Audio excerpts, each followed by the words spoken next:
Hi, I'm Chris Bray.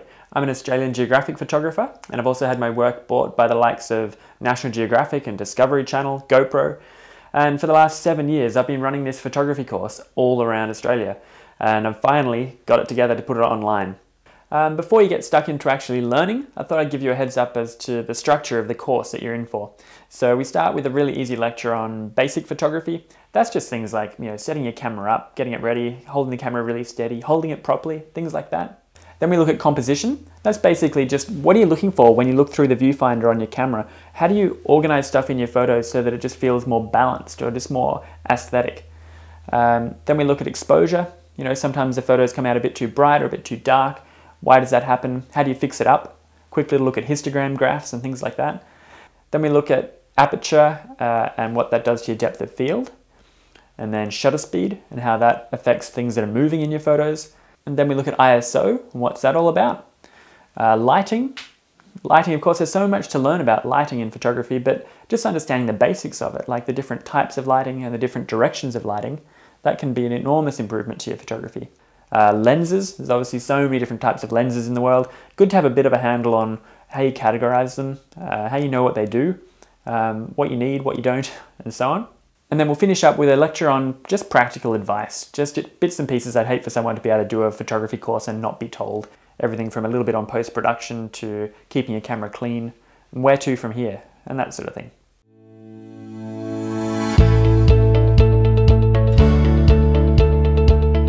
Okay, so basic photography. In this lecture, we're just going to look at some very simple things like how the camera works and how to set it up ready to start taking photos. Now you've basically got three different types of cameras really. You've got compact cameras like these ones, and the beauty of them is obviously just that they're so compact. You can take them with you wherever you go and you can always get some kind of photo. Sure, it might not be quite as high quality or have quite the same amount of creative control as a big DSLR camera or something, but at least you can get a picture. And obviously the best camera is the one you have with you at the time. Sometimes when people buy their big DSLR camera, they start to dismiss the compact camera and sort of think, that's only for social photography, or you'd never take a professional photo and sell it from one of these or something. And that's just totally not true. You can take amazing photos with these kind of cameras, especially if they're waterproof, shockproof little jobs like this thing, where you can bring it out in situations where even if you had your big DSLR with you, you're not going to bring it out if it's pouring with rain or if it's really dusty or something. At least these kind of cameras, you can always get a shot. Then you've got DSLR cameras like this one, bristling with all these buttons and dials to bring out that creative control to your fingertips, so you can set up the photo to come out the way you want.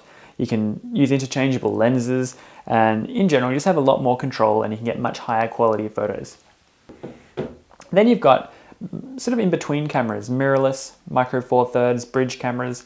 They still have all the same theory, all the same aperture and shutter speed and all that kind of stuff, but they're just often smaller. Sometimes you can change lenses, sometimes you can't. They're just more convenient, more portable, and increasingly they're doing better and better jobs at taking incredibly high quality photos. Okay, so how do these things actually work?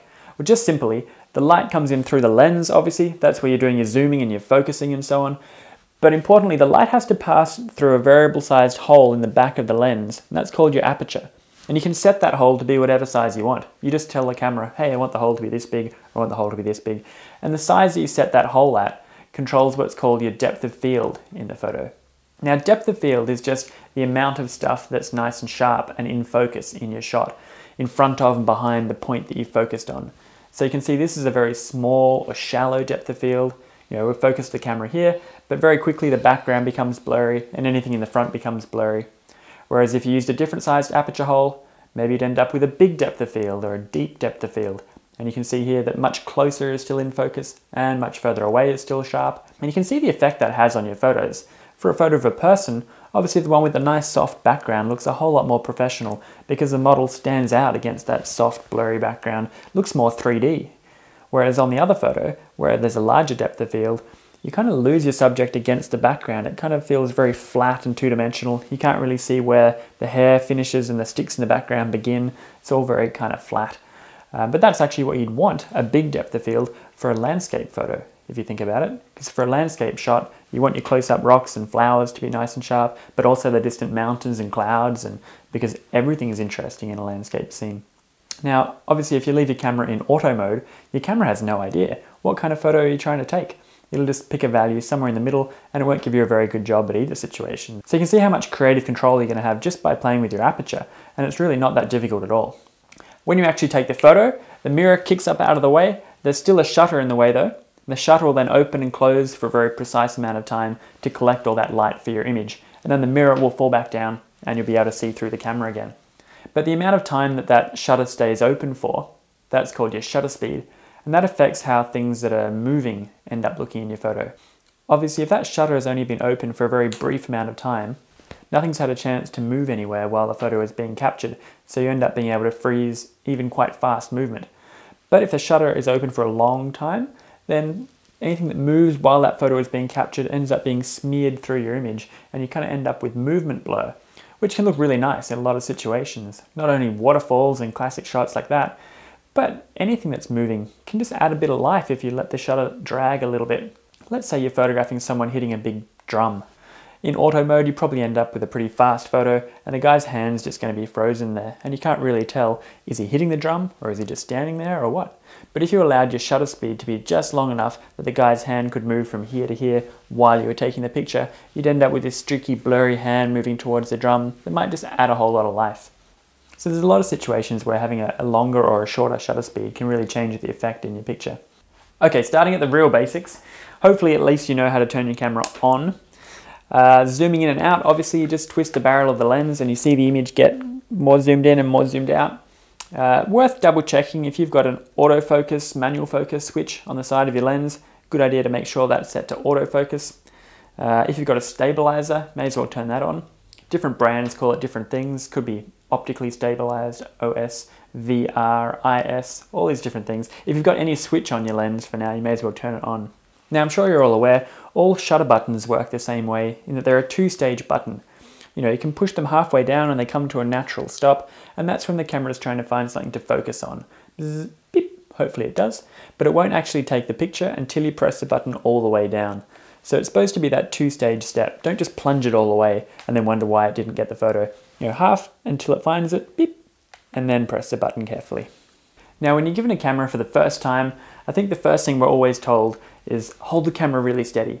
And most people just think, yeah, I know all that kind of stuff. But actually, you'd be surprised. I took a photo of the word shake when I was designing these lecture slides, and it was late at night. It was a classic long, slow exposure, gonna have a lot of camera shake in there. And this was holding the camera as steady as I possibly could, but just doing a few basic techniques wrong, like holding the camera the wrong way, the way I see a lot of people hold cameras. And then this is taking the same photo again, but just doing a few basic things right, like hanging onto the camera correctly. So let's take a look at even how you're supposed to hang onto the thing. With your right hand, it's pretty obvious. There's a giant grip there. You can't go wrong.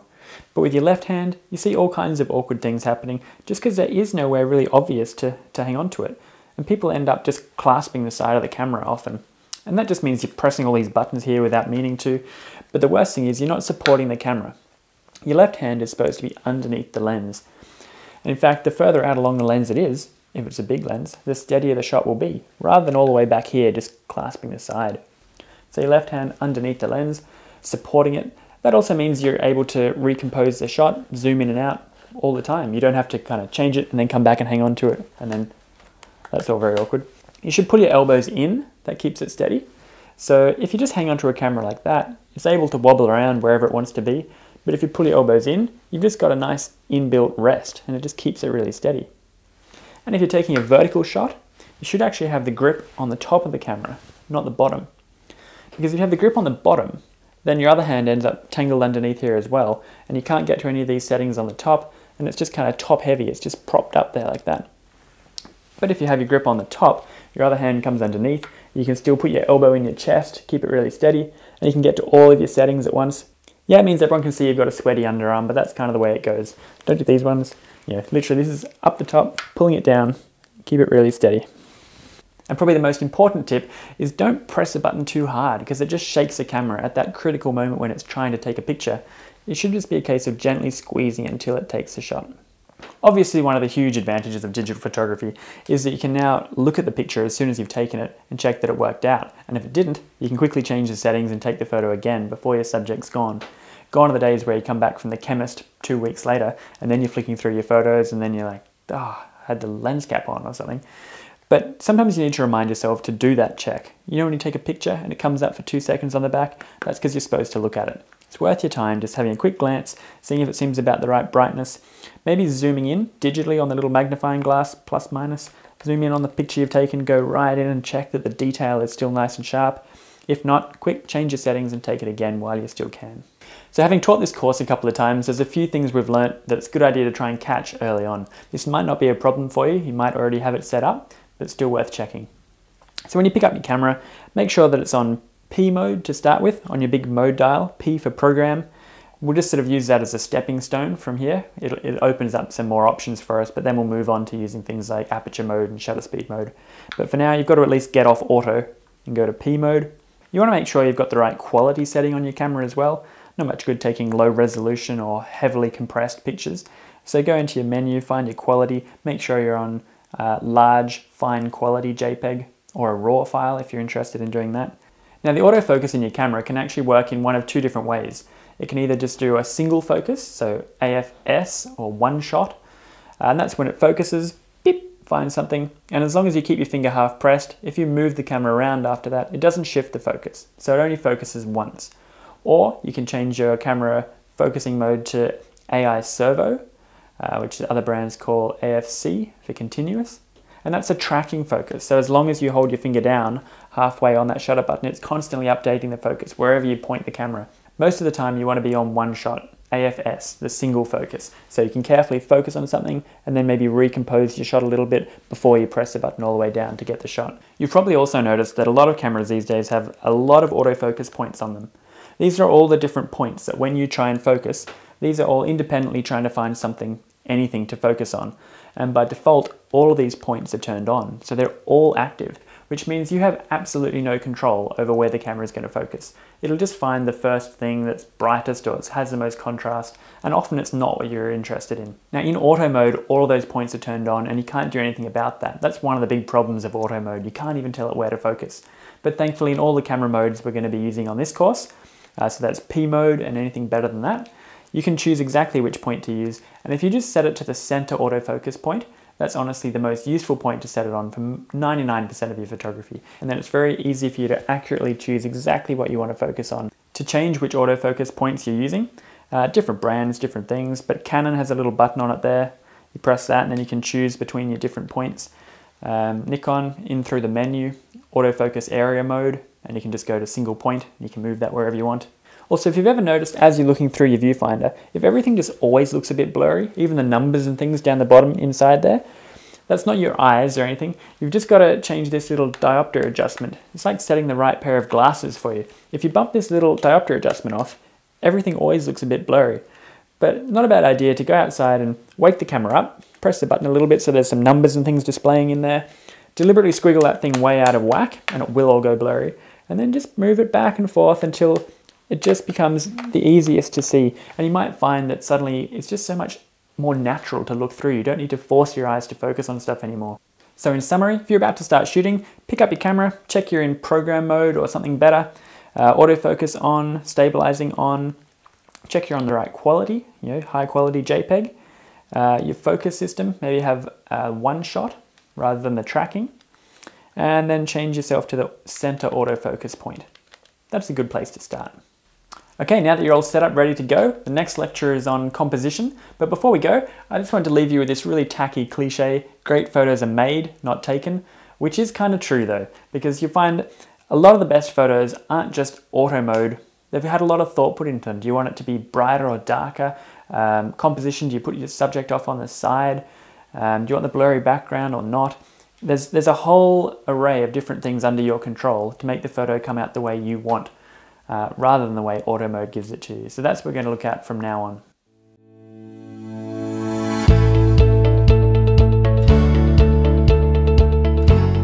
Composition. In this lecture, we're going to have a look at how you organize things in your photo just so that it feels more balanced or complete. So we're going to have a look at my top 10 composition tips, starting with what you'd think would be an obvious one, try to make sure your horizons are horizontal. But some people just have an inability to hold the camera square, and every single photo they take is just a little bit wonky. Sometimes they say, oh, it doesn't matter, it's digital. Surely we can just rotate it and crop it later on. But you'd be surprised how much you lose in a picture when you rotate it and crop it. Just because it was all in there when it was wonky doesn't mean it'll be all in there or look any good by the time you've cropped it. You lose huge wedges off every corner. You also lose quality on your image. Obviously photos are horizontal and vertical rows of pixels, and if you have to rotate it a little bit and then save it back into horizontal and vertical rows, of course some pixels get smeared from here to here and you just lose a bit of clarity. So you're better off getting it right in shot. My best technique for that is really just look for something that's supposed to be horizontal, like a horizon, and then try and just check that it's parallel with the bottom of your viewfinder. Just match it up just to check it's parallel. Or a building that's supposed to be vertical, just check it matches up with the side of your viewfinder. A lot of cameras these days have that inbuilt digital level, which is handy as well. But the main thing is just spend a couple of seconds to make sure your photo is square, because it ruins a lot of photos and you don't want to have to try and fix it later. Rule of thirds. You've probably heard of this one before. It's a pretty important composition rule. It's basically saying that, yeah, here's a nice enough photo of a hiker walking along a beach, but for some reason, this just feels a little bit nicer. It's a little more balanced. It's hard to work out exactly why, but in its simplest form, the rule of thirds is saying, try not to just put your subject slap bang in the middle of the photo, as tempting as it is. It normally looks nicer if you can deliberately put your subject off on the side, give it some space in front of it. Now what's actually going on here is the rule of thirds. That's just where, in your head, you mentally divide your viewfinder up into these vertical and horizontal thirds, and just trying to range as much as you can of your photo around those lines. So if you've got a strong horizon, you might put that on the bottom third or the top third, depending on which bit of the photo needed more space. Or if you're putting your subject off to the side, you might move them off to this third or the other third. Another example here, see it's just in the middle, it doesn't look that exciting. It just looks a whole lot nicer when you pull it off to the side. In fact, where those third lines intersect, there's 4 points in a photo there. If you can put the key bit of your image, either your subject or the key bit of your subject, on those intersection points, that's a really powerful point in the photo and it looks really good. Sometimes you can have a bit of a dilemma as to which side of the photo do you put your subject on, which third, and you can just try and remember it as always try and give your subjects room to move into or see into. You know, if they're looking or moving in a direction, no one cares about what's behind them, what's been and gone. They want to see forward, so you crop out all the stuff behind them, give them extra space in front. Some people call that nose room. You know, you're just giving space in front of things. That's the same thing as rule of thirds. Of course, we all have a bit of a problem now, because in the previous lecture we all went and put our center autofocus point on, so the camera was only going to focus what's in the dead center of the shot. And now here I am saying, oh, but it looks so much better if you put your penguin off on 1/3. Now, what that does mean is you do point directly at your subject first of all while you're focusing, beep, and then after it's found that focus lock, keep your finger half pressed, and then you can reframe the shot and put your penguin off on the third or whatever you want for good composition before you depress the button all the way down to get the shot. Obviously otherwise, if you start off with your penguin off on the side and you try and half press to focus, it's just going to focus on the sky behind the penguin and you end up with a blurry subject. So you point directly at your subject to start with. Ideally you focus on its eye.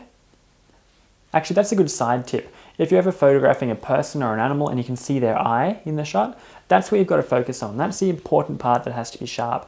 So here you'd just be focusing on the eye of the penguin, half press, beep, until it gets to focus. Then you keep your finger half pressed while you reframe to the side, rule of thirds, and then you depress the button all the way. Perfect.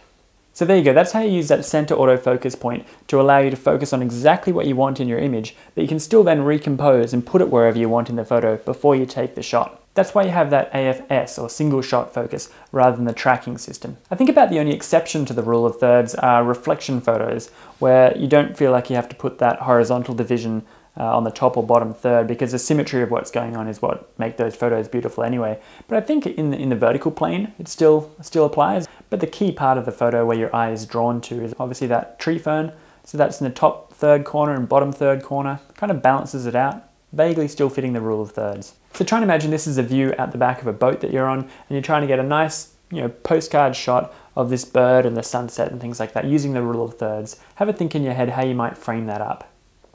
Hopefully you're thinking something along the lines of that. You can see your horizon is obviously your strong bottom third, the clouds make the top third line, there's our little bird, he's the subject, he's moving into the shot, so we want to give him space to move into, so we move him off to that right hand third. But then you'll have some people jump up and down and say, oh, but you missed the lovely golden lighting over there and the blue sky up the top, what about that?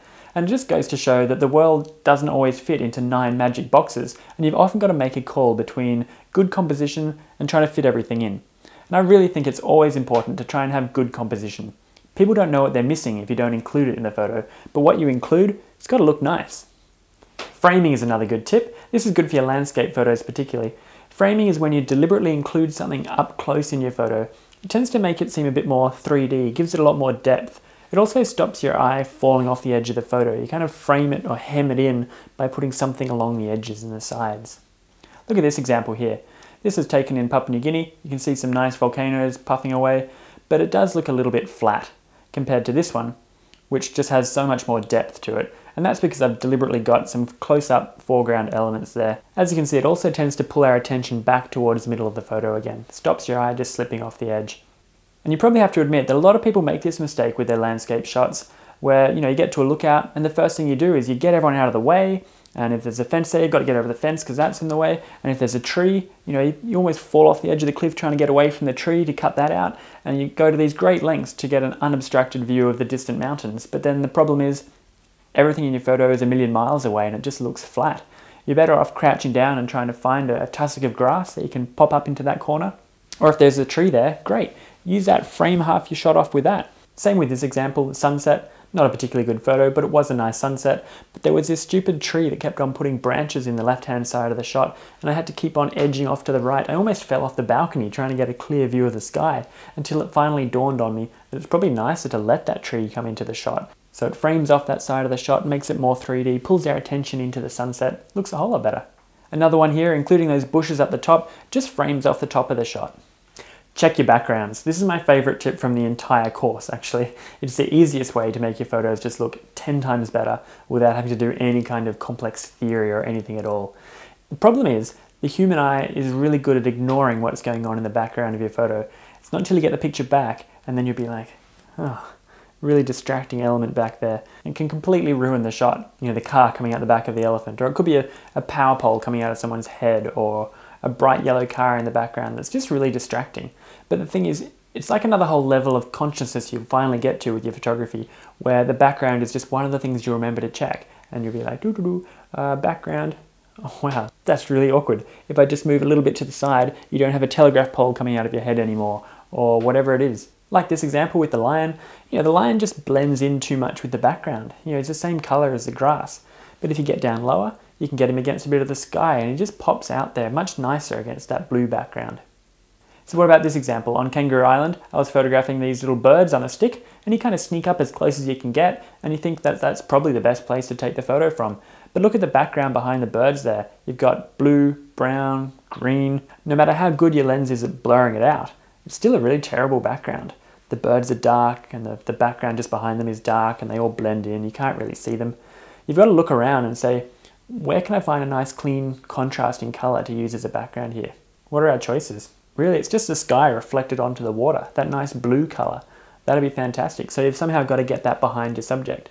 Could be a case of just getting a little higher, like tippy-toe job, or in this case, I actually had to walk slightly back up the riverbank, which seemed kind of counterintuitive because I had to walk further away. But then you can get the most amazing blue uniform background that just looks spectacular. Or this one, an ant on a stick. That grey background there, that's just the road, like the asphalt on the road. But you can see there is a bit of a green glow to the side there. That's actually a leaf just out of shot. So if I move the camera about a centimetre to the right, you can end up with a green background, which looks so much more beautiful. Honestly, if you can just remember to glance into your background when you're taking a picture and just check if there's any distracting elements there, or if you can just turn a bit and get a cleaner contrasting colour, it makes a world of difference to your photos. Fill the frame. Sometimes I think photos just could do with being cropped in a little bit tighter. People have this urge to try and fit everything in, all the extremities, and often the most important part, if you could just concentrate on that, it's a much more usable photo. Look at this one. That might be the way you're tempted to take the photo because you want to fit it all in, but actually that's probably better. In fact, that is a far better composition for the shot. We all know that yachts have a big pointy bit up the top, and that's not what we're interested in this. It's just the interaction between the whale and the yacht. And now that we've zoomed in more, the subjects are bigger. It's more interesting, you can see the detail. It fits the rule of thirds. So we have the yacht on the top third intersection, whale on the bottom third, so they kind of balance there. Or this example, I was trying to keep swimming as far ahead of this lady as I could so I could turn around and get it all in shot. But if you had to summarize that photo, you'd probably say it's a woman swimming with a blue starfish. But really, this is exactly the same thing, a woman swimming with a blue starfish. But it's a much simpler, cleaner sort of shot, and it's probably more usable. You could imagine that in a little brochure on a local dive resort or something. Not that she should be picking up starfish, but compared to the other photo, there's just too much stuff going on there, too distracting. You're like, what is that yellow thing she's carrying? It's actually her shirt, but It looks like a bag. Is she stealing starfish? No, sometimes it's nicer to simplify your photo down just to the key parts, and they're often much more usable. Same with this one. I saw this lady walking down the street carrying a bunch of fish, and I was like, oh, that's interesting, get a photo of that. But then luckily, pretty quickly I realized, hang on a second, what is actually interesting here? Pretty sure it's not her wonderfully happy expression, or the fact that there's a tractor coming along. Oh, she's got no shoes on. Or there's power lines coming out of her shoulder. You know, you got to think what actually caught my attention here was the fact that she was carrying fish. So maybe if I zoomed in and just took a photo of fish carrying, it'd be a much more interesting shot. Even half the fish are cut out, but it doesn't matter, you can still tell they're fish. You can imagine a photo like that turning up in a little brochure about the local marketplace, whereas that other photo, it's going to go nowhere. Even a photo like this, you don't need to fit the whole thing in. You don't even need his whole head in there. It's still enough to tell that it's a beautiful shot of an elephant. It works quite strongly. So just try and remember, you don't always need to fit everything in. Crop in more, crop in tighter, often looks better. Leading lines. Now a leading line is any line coming into your photo from the outside, and it serves to guide your eye through the photo. Like this one. Your eye comes in along the railing, and then he goes out to where the people are, and you see that they're people, and you gaze out along there, and you see the rainbow, and it all just ties together very neatly. Otherwise, some photos can just feel a bit disjoint. You have to kind of look around for a while and then go, oh, that's interesting. And oh, that's interesting over there as well. It's just not as smooth. If you can link things up with a line, it often looks better. Sure, you don't always have convenient leading lines around, but if you look for them, you can often find them. And if you do have a leading line, good tip is to make sure it comes in through the corner of your shot. Leading lines always look a lot more effective if they come in exactly from the corner. Anything but eye level. This composition tip is just saying, try not to take every single photo from just normal standing up height, because then everything always just looks the same. You know, getting up high or getting down low can be a way to just add a whole new angle of interest to a photo, a completely different perspective on an otherwise quite boring subject perhaps. You know, that's just a photo of Jess on a bike, not the most exciting subject in the world. But because it's taken from that really low vantage point, these are the kind of photos that stop you when you're flicking through a magazine, because your brain basically goes, yeah, I know that that's a bike, but gee, that's weird. Oh, it's taken from down. Oh, I get it. Same photo of a penguin, taken at two different heights. You can really feel a different vibe in those two photos. One feels quite tall and regal, the other one feels like a little penguin shuffling around on the ground. At the very least though, if you're not trying to do some creative angle, you should always try to remember to get down to the same height as whatever it is you're photographing. So if you're photographing the family dog, get down to dog height. Or kids, because you otherwise just end up with photos where the kids are kind of having to look up into the photo and you feel very separated. So here's a photo of a gecko. Obviously that's taken down quite low, but it's not low enough. As soon as you get down to the same height as whatever it is you're photographing, you end up with a much more intimate connection there, and it's just a much stronger photo. And you can see this photo is also a good example of rule of thirds. That gecko's eye, the key bit, is in that top third intersection corner. And you can see how important it is to focus on the eyes as well. So you can see the front of his nose is blurry, everything behind the eye, the rest of the body is completely blurry, very thin depth of field, but because the eye is sharp, that's all that matters when you look at the photo. Look for details. That's part of the fun of being a photographer, I think. You start to spot little things that other people didn't even notice, and then when you get a photo of it, it's amazing. People just go, how did you even see that, let alone get a picture? It's very easy to get interesting photos if you start to look for the little details. You could just be walking through your garden or a jungle or something and find the way that beautiful little leaves have little curls on the end of them, or raindrops on the back of a leaf, or the way the spores grow on the back of a fern leaf, feather details. We were out photographing Uluru a couple of years ago, and you know, the sun went down and we got some nice photos, and then we were just sort of thinking, what are we going to do now? And Jess actually spotted the reflection of Uluru in my eye, but she's got far more beautiful eyes than I do. So we swapped positions and I got a macro lens out and I took a photo of Uluru reflected in her eye. And people love this kind of photo. You know, technically it's a terrible photo. It's just about all blurry. But just because it's one of those little details that people go, wow, how did you even see that? That's a great shot. So keep your eye out for little details and textures and things like that. They can be good photos. Okay, you've got to remember to take some vertical photos as well. A lot of us just only ever take horizontal photos, and that's a bit sad because some subjects just fit a vertical frame a whole lot better. Even long sweeping landscape shots like this one, you can still have a vertical version of that, and it still works. Actually, when I went on my first Australian Geographic assignment, I was reading the contract points, and one of them actually said, every single thing you photograph, you must take a horizontal and a vertical version of every single thing, and that blew me away. Often one of them might look better than the other, fair enough, but you can always take both and they always work. This one, the feeling is more, wow, what an amazing open view she has out that way. Wow, wouldn't that be incredible? And the other photo is a bit more like, oh, don't stand so close to the edge. Your eye travels down the mountain instead, it feels taller. Now, if it feels awkward for you to take vertical photos, then that's a good sign that you're not taking enough of them. Maybe pretend you're on assignment for a while, and next time you're taking a picture, force yourself to work out how to make it fit nice composition vertically, take some of that as well. It'll just be good practice for you. And the last one, break these rules sometimes. You know, photography is a creative outlet. It's not like engineering where you've got your top 10 checklist and you better double check you've got every single one done, otherwise the bridge is going to fall down, you're going to kill someone. You know, photography is fun, especially with digital. You can try all these different settings and weird angles that you're pretty sure aren't going to work at all, but sometimes they do, and you're like, that looks cool. I don't know, you might hate it. I don't mind it though. I can imagine it turning up in a magazine somewhere. But, you know, I think it breaks every rule I can think of.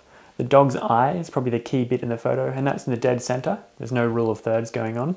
It's probably about 30 degrees wonky. And I know I say, don't always try and fit everything in, but I wouldn't normally just cut off a third of someone's face and cut their toes off, but you know, it sometimes still works. So feel free to break these rules. It's really just there as a scapegoat. You know, if you failed on all 9 of those other points, you can just say you're concentrating on the last one.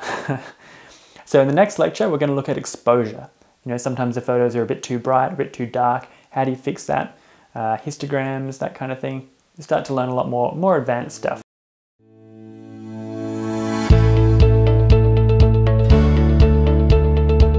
Exposure. In this section, we're going to look at what makes your photos come out a bit too bright or a bit too dark. How do you control that? A bit of a look at histogram graphs as well. And just a reminder that this is all covered in the exposure section of the course notes booklet that you can buy online. And also there's little plastic summary cards. There's a little exposure section there. Just shows you how to change that brightness as well. But firstly, what actually is exposure? Well, exposure is light falling onto your image sensor, and you can think of it as the entire time the shutter is open, more and more light is landing on there, and it's just collecting more, and it's getting brighter and brighter. And hopefully when the right amount of light has gone in there, your photo finishes and you end up with perfect exposure. Obviously half the time that's not what happens, and you end up with incorrect exposure. So underexposed, just not enough light got in there yet, and everything's come out looking too dark. Overexposed, too much light got in there, and everything just comes out looking too bright. Correct exposure, just the right amount of light. But the problem can be that by the time you get, this part of the photo looking correctly exposed, some other part will still be too dark or too bright. And that's caused by what's called a contrast limitation. All cameras have this problem where they can't see into the bright and into the dark at the same time. So you've got a situation like this one perhaps, where we've got the foreground having correct exposure, but by then those background rocks in the brighter sun, they're now massively overexposed. And you go, well, that doesn't look any good. Maybe we'll set the camera up to get correct exposure for the background. But now, of course, the foreground is too dark, and there's nothing you can do in the one picture to fix that up. You could deliberately take both and merge them together using HDR, high dynamic range, or something like that. There's just nothing you can do to get around that problem of really harsh lighting having such a big difference between being in the bright and in the shadow. But the thing is, when I was standing there looking at that view myself, it looked great. And then you get a picture like that back, and you're left wondering, what is wrong with the camera? It's not particularly that the human eye has some incredible ability to see into the dark and the bright at the same time. It does have a better contrast range than a camera, but still the main thing to remember is that the camera has that variable sized aperture hole in the lens, and your eye has exactly the same thing in your iris or your pupil. The thing is, when you're looking at a scene, the pupil changes depending on where you're looking so that everything looks correct for you. So when you look up here in the bright part of the scene, your pupil would shut right down and cut out all that light, so that would be correctly exposed. But then when you look down in the shadows, your pupil would open up and let more light in, and then the shadows would look correctly exposed. But the thing is, you remember when you looked up to the top, that's what it looked like, and when you look down in the shadows, that's what it looked like. You're kind of just building up a mental picture of the world that seems wonderfully exposed wherever you look, but it's because it's changing a lot. Of course, with a camera though, you're stuck with the one setting for the entire shot, and there are just going to be some bits that are so much brighter that they become overexposed or underexposed, and there's just not a lot you can do. You've just got to remember that cameras can't cope well with scenes that differ too much in their brightness. So really strong lighting, like midday lighting, that's why it's such a bad time to take photos, because the difference of the side that's in the sun and the side that's in the shade just next to it, it's a million times different, and the camera just can't cope. You're going to end up with black shadows or overexposed highlights. So collecting the right amount of light, you can think of it as a volume of light you've got to get into your camera somehow, and it really doesn't matter whether it all comes in at once or if you just gradually let the light trickle in, as long as at the end of the shot you've collected that same total volume, because that total amount of light is what determines how bright your photo is. That brings us to this useful little analogy. This is the size of your aperture hole here. If you make that a really small hole, obviously the light can only gradually trickle in, and it takes the camera quite a long time to collect the amount of light it needs for that correctly exposed photo. So you typically have quite long, slow shutter speeds associated with those tiny little holes. Conversely, if you open the aperture up to a really big hole, like that, the light's able to rush in very quickly, and you typically have quite fast shutter speeds associated with the large aperture holes. That makes sense to that level, but the key thing to realize here is that both of those photos are correctly exposed. They both look exactly the same in terms of brightness, but they're creatively different due to the effects of having different shutter speeds and different apertures. So for any given scene, there's actually a huge range of values you could choose, a whole bunch of different aperture shutter speed pairs that will all end up with correct exposure and the photo will look fine, but you get to choose whether you want long shutter speeds or fast shutter speeds or big aperture holes, small aperture holes to get the creative effect you want. Like if you wanted a really fast shutter speed to freeze an eagle coming past, well, you can just tell the camera, hey, I want 1,000th of a second for the shutter speed. And the camera will work out and go, gee, I've got to get all that light in 1,000th of a second. I'm going to have to open up that aperture hole really big, and it'll work out the size of the hole and set that for you. Or maybe you're interested in a long, slow shutter speed, like of a waterfall. You want to see all that flowing movement. So you could just tell the camera, hey, I want a 1-second photo. And the camera will then work out that it's going to have to let the light come in slowly through a little hole, and it'll set the size of the hole for you. Or maybe you're not interested in shutter speed at all. You want a particular aperture. We'll learn in another lecture about how the actual aperture links into what's going on with your depth of field. But for now, let's just say you wanted, this much aperture. So if you tell the camera to make the aperture hole that big, it'll then work out the shutter speed has to be this long to go with it. You don't need to try and balance these two things yourself unless you're in manual mode or something, and there's almost no call for that. Unless you're in a studio or a few other things, there's a bit of a misnomer around that, to be a real photographer, you need to use manual mode. Just completely not true. So how do we actually start to shift this balance? How do we unlock some of that creative potential from the camera? Well, yep, that's when you've got to step out of auto mode. So P mode or program mode, that's one step up from auto mode. And as you'll see, that starts to unlock some creative options for us. We'll use this mode as a stepping stone, and sooner or later we'll end up not using P anymore. We'll just start using either aperture or shutter speed, depending on what you're interested in. Now in program mode, when you go and take a picture, the camera automatically suggests a particular aperture shutter speed combination for you that it thinks is about right. Interestingly, it's exactly the same set of values it would have given you in auto mode normally. It's just that if you wanted to, in P mode, if you're brave enough, you're allowed to start scrolling away from those default middle values and try and choose something more creative. So as you scroll one way, you might find that the aperture hole is getting smaller, and because it's getting smaller, the shutter speed will stay open longer for you. Or if you scroll the other way, the aperture might be getting bigger, and therefore the shutter speed gets faster, but it's still giving you the same total amount of light in the end. So this is typically how it works. You touch your shutter button, the camera wakes up, suggests those middle default sort of values for you. That's the shutter speed, 125th of a second. And over here, that f4.5, that's the size of your aperture, but we'll learn later on about what that actually means and how that links to your depth of field. But as you scroll around now, you find that the aperture hole is getting smaller, and because the hole is getting smaller, the shutter has to stay open for longer and longer, so we're still ending up with the same total amount of light. So the brightness of your photo is not changing, you're just choosing how you want that light to come in and having different creative effects now for different apertures and different shutter speeds. Now the great thing about P mode is you're entirely safe. It won't let you scroll off the edge of the earth and start getting incorrectly exposed photos. It'll always keep you within certain limits. Either a shutter speed limit, you'll find the fastest photo your camera can probably do is about 4,000th of a second. Some cameras can do 8,000th of a second, but that's a physical limit. The camera just can't take a photo quicker than that. So if you were scrolling around and got to 4,000th of a second, you just wouldn't be able to scroll anymore. Fair enough. Or if you're going the other way, the slowest, longest shutter speed most cameras can do is 30 seconds. You can take a longer, 2-hour star trail photo, but to get longer than the 30 seconds, you do need to start plugging in external devices. More commonly though, you're going to come up against an aperture limit, because whatever lens you've stuck on the camera, the aperture hole can probably only open this big or go down this small. So you'll be scrolling around and your F numbers will just stop. Fair enough. So how does your camera work out how bright you want the photo to be? Well, it's actually very simple. Inside here, there's a thing called a light meter. And when you half touch your button, and it's trying to find something to focus on, it's also looking at how bright the world is out there. And it just decides how much light it needs to collect to give your photo on average mid brightness. Halfway between being totally black and underexposed or totally white and overexposed, just on average mid brightness. But a lot of cameras have different metering modes in them, matrix metering, evaluative metering, and so on. All those things are doing is just telling the light meter which part of the photo to look at, which part will come out being mid brightness or whatever you tell it to be. So let's take a look at the one that I recommend you use, which is for a Canon evaluative metering, or Nikon calls that matrix metering. Now that's where the light meter is looking at the whole picture overall and making sure it comes out mid brightness or whatever you tell it to. Now that actually works out quite well for most photos because your typical scene actually has as, about as much dark stuff as it does bright stuff, and on average, it's mid-brightness. But of course, it's not going to be perfect for every situation.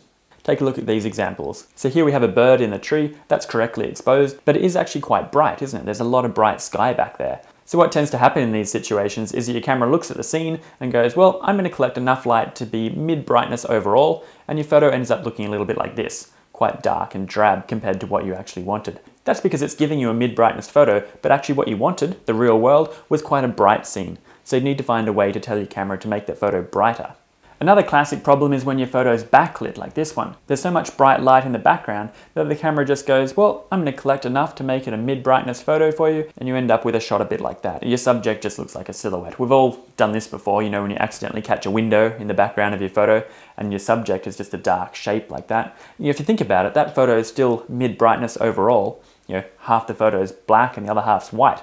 But the thing we're interested in, our subject, is way too dark. So again, we need to find a way to control this exposure brightness. Quick little detour onto a compact camera. You might have noticed these things just have so many different scene modes these days. There's like pet mode, underwater mode, snowman mode. And I never used to really use those modes because I didn't really understand what they did. But I've since learnt that a huge amount of programming have gone into those different modes, and it is totally worth scrolling to the different setting if you're taking photos of fireworks. Go to fireworks mode. Or, snowman mode. What snowman mode is doing is just saying, hey, I'm in the snow. I expect a lot of bright white stuff around. Collect more light than you were going to. Give me a nice bright white photo, not a dull grey snow. But back on a real camera, maybe you're supposed to use different metering modes. Now, different brands, of course, and different cameras offer different things, but basically you've got quite a few options there normally. But we'll go through them all so you know what they are and why they all exist. But I'll prove to you that you honestly don't need these other three. You can survive quite happily on evaluative or matrix metering and still getting the complete creative control out of your camera. So let's take a look at partial metering. That's where the light meter just looks at the middle region of the photo and makes sure that comes out mid-brightness, and it doesn't look at the outside stuff. So in a situation like this, that would kind of work because it doesn't get blinded by all this extra bright stuff on the outside. What about spot metering? Now, spot metering is lethal. It's one tiny little point. That's all the light meter's allowed to look at, and it bases the whole image off making sure that little point comes out exactly mid-brightness. So that's great if you're pointing at something that's supposed to be mid-brightness. So for a photo like this one, maybe that would actually come out all right because that dot is supposed to be mid-brightness. But what if you missed and you pointed over here instead? The camera will make sure that that part comes out exactly mid-brightness, which just looks terrible. Or if you pointed over here, something that's supposed to be quite dark, then the camera is going to make sure that dark thing comes out being mid-brightness, and you end up with a massively overexposed shot. Most of the time you're just left wondering going, why do they give you such a crazy over-the-top setting that ends in disaster most of the time? Well, it does have a use, but it's designed for in a studio setup, where just before you take a picture of a model or a packet of cornflakes, whatever you're photographing, you'd quickly hold up what's called a grey card in front of your subject, a bit of cardboard or perspex that is exactly mid-brightness, and you'd spot meter off that and go beep, make sure this comes out exactly mid-brightness, because it is mid-brightness. Beep, take it away, take the shot, and lo and behold, you end up with perfect exposure every time.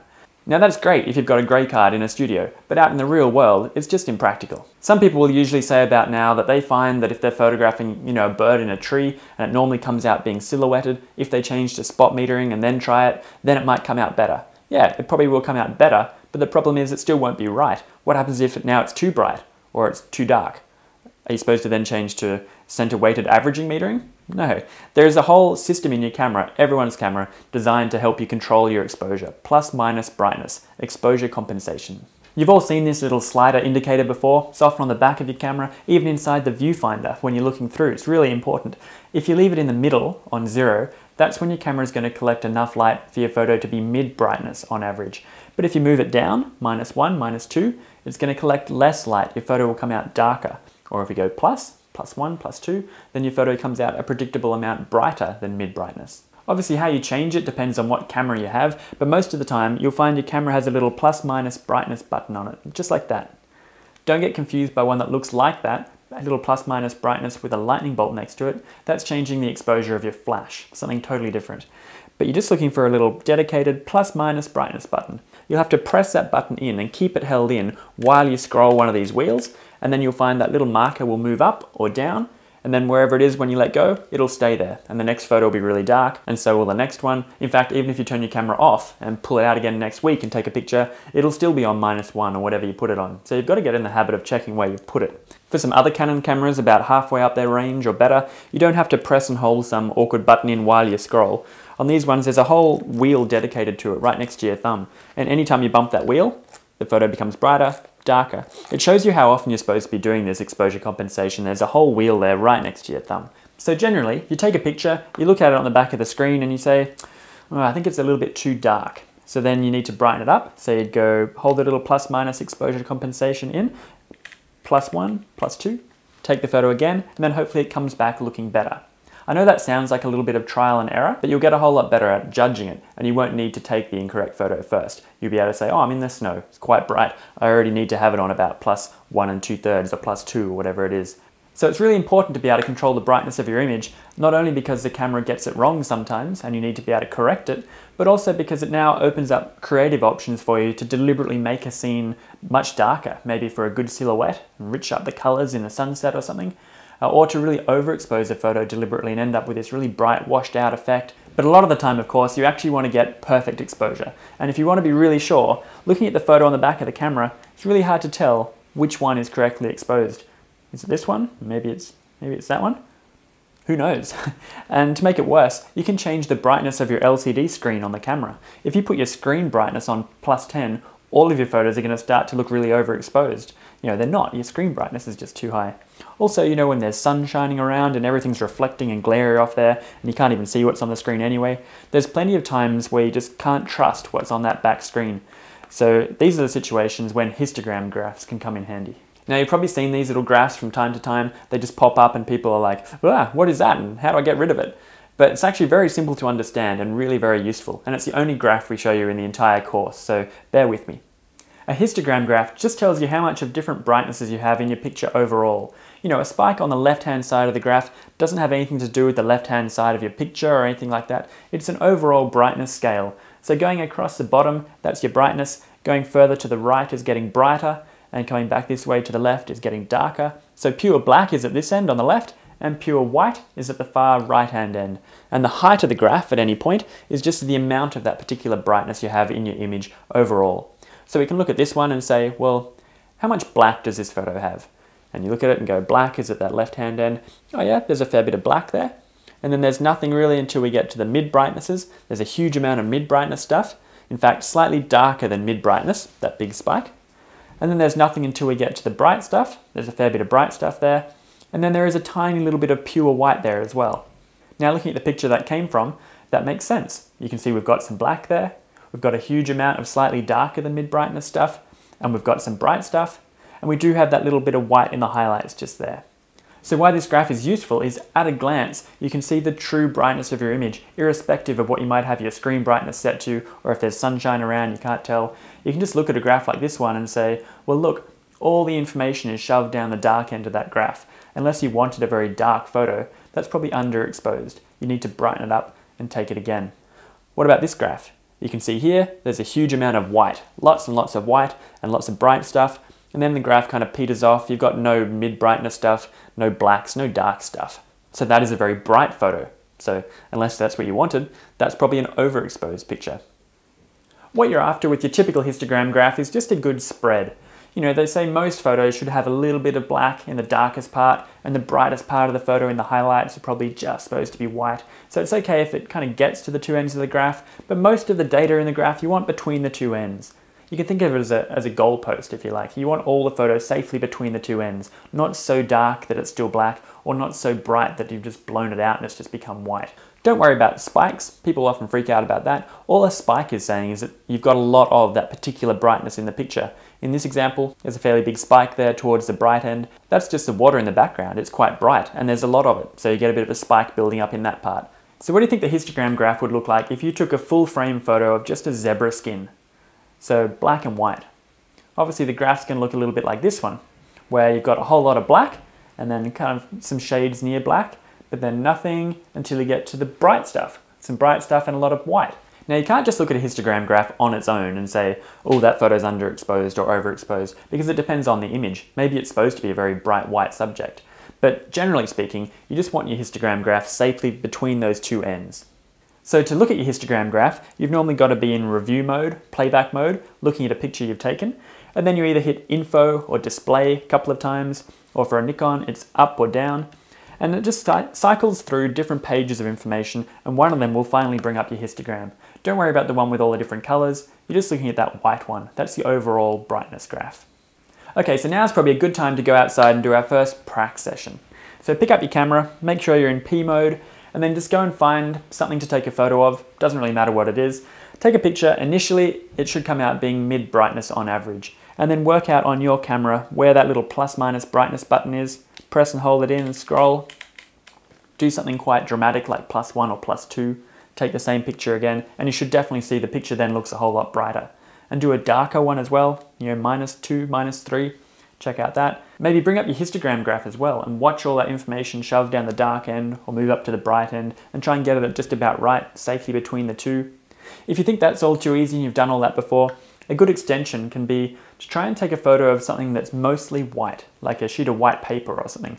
If you take a photo of that, initially it's going to come out being a mid-grey sheet of paper, mid-brightness, and you'll be able to look at it on the back and just say, it's too dark, I'll go +1, take it again, and then it comes back looking brighter, and you might think that's okay. But actually, if you checked your histogram graph, you'd probably find the first photo, the mid-brightness, that spike, the histogram will just be basically one big spike in the middle, lots of grey, and you'd say, okay, so you go +1, take it again. That spike will move towards the white end, but it won't be anywhere near it. So you'd have to go, +2, take it again, and the spike would move even further. And you'd probably surprise yourself how far you actually need to scroll to bring that spike near the white end, which is where it's supposed to be if what you're photographing is white. So give that a try. When you come back from that prac, it's time to move on to the next lecture, which is all about aperture and how that affects your depth of field.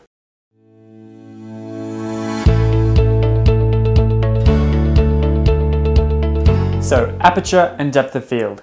Now, a lot of people think this is about the most confusing part in photography, but that's only because people insist on teaching it in a really stupid way. There's a very easy way to understand aperture, and it'll make perfect sense, I promise.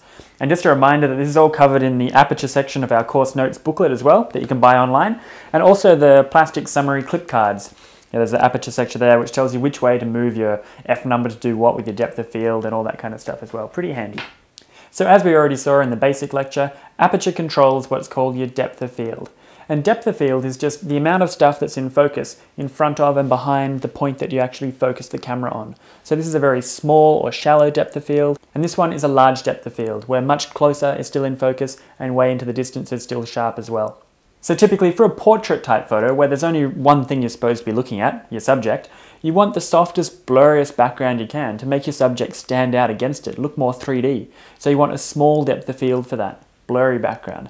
But contrast to that, in a landscape, you actually want a big depth of field because the close-up plants and flowers and the distant mountains and clouds, everything is interesting and you want the viewer's eye to be able to travel everywhere in the scene. So for a landscape, you want a big depth of field. And as we already saw in our basic photography lecture, using a bigger or a small depth of field to affect the background has a pretty significant impact on the photo.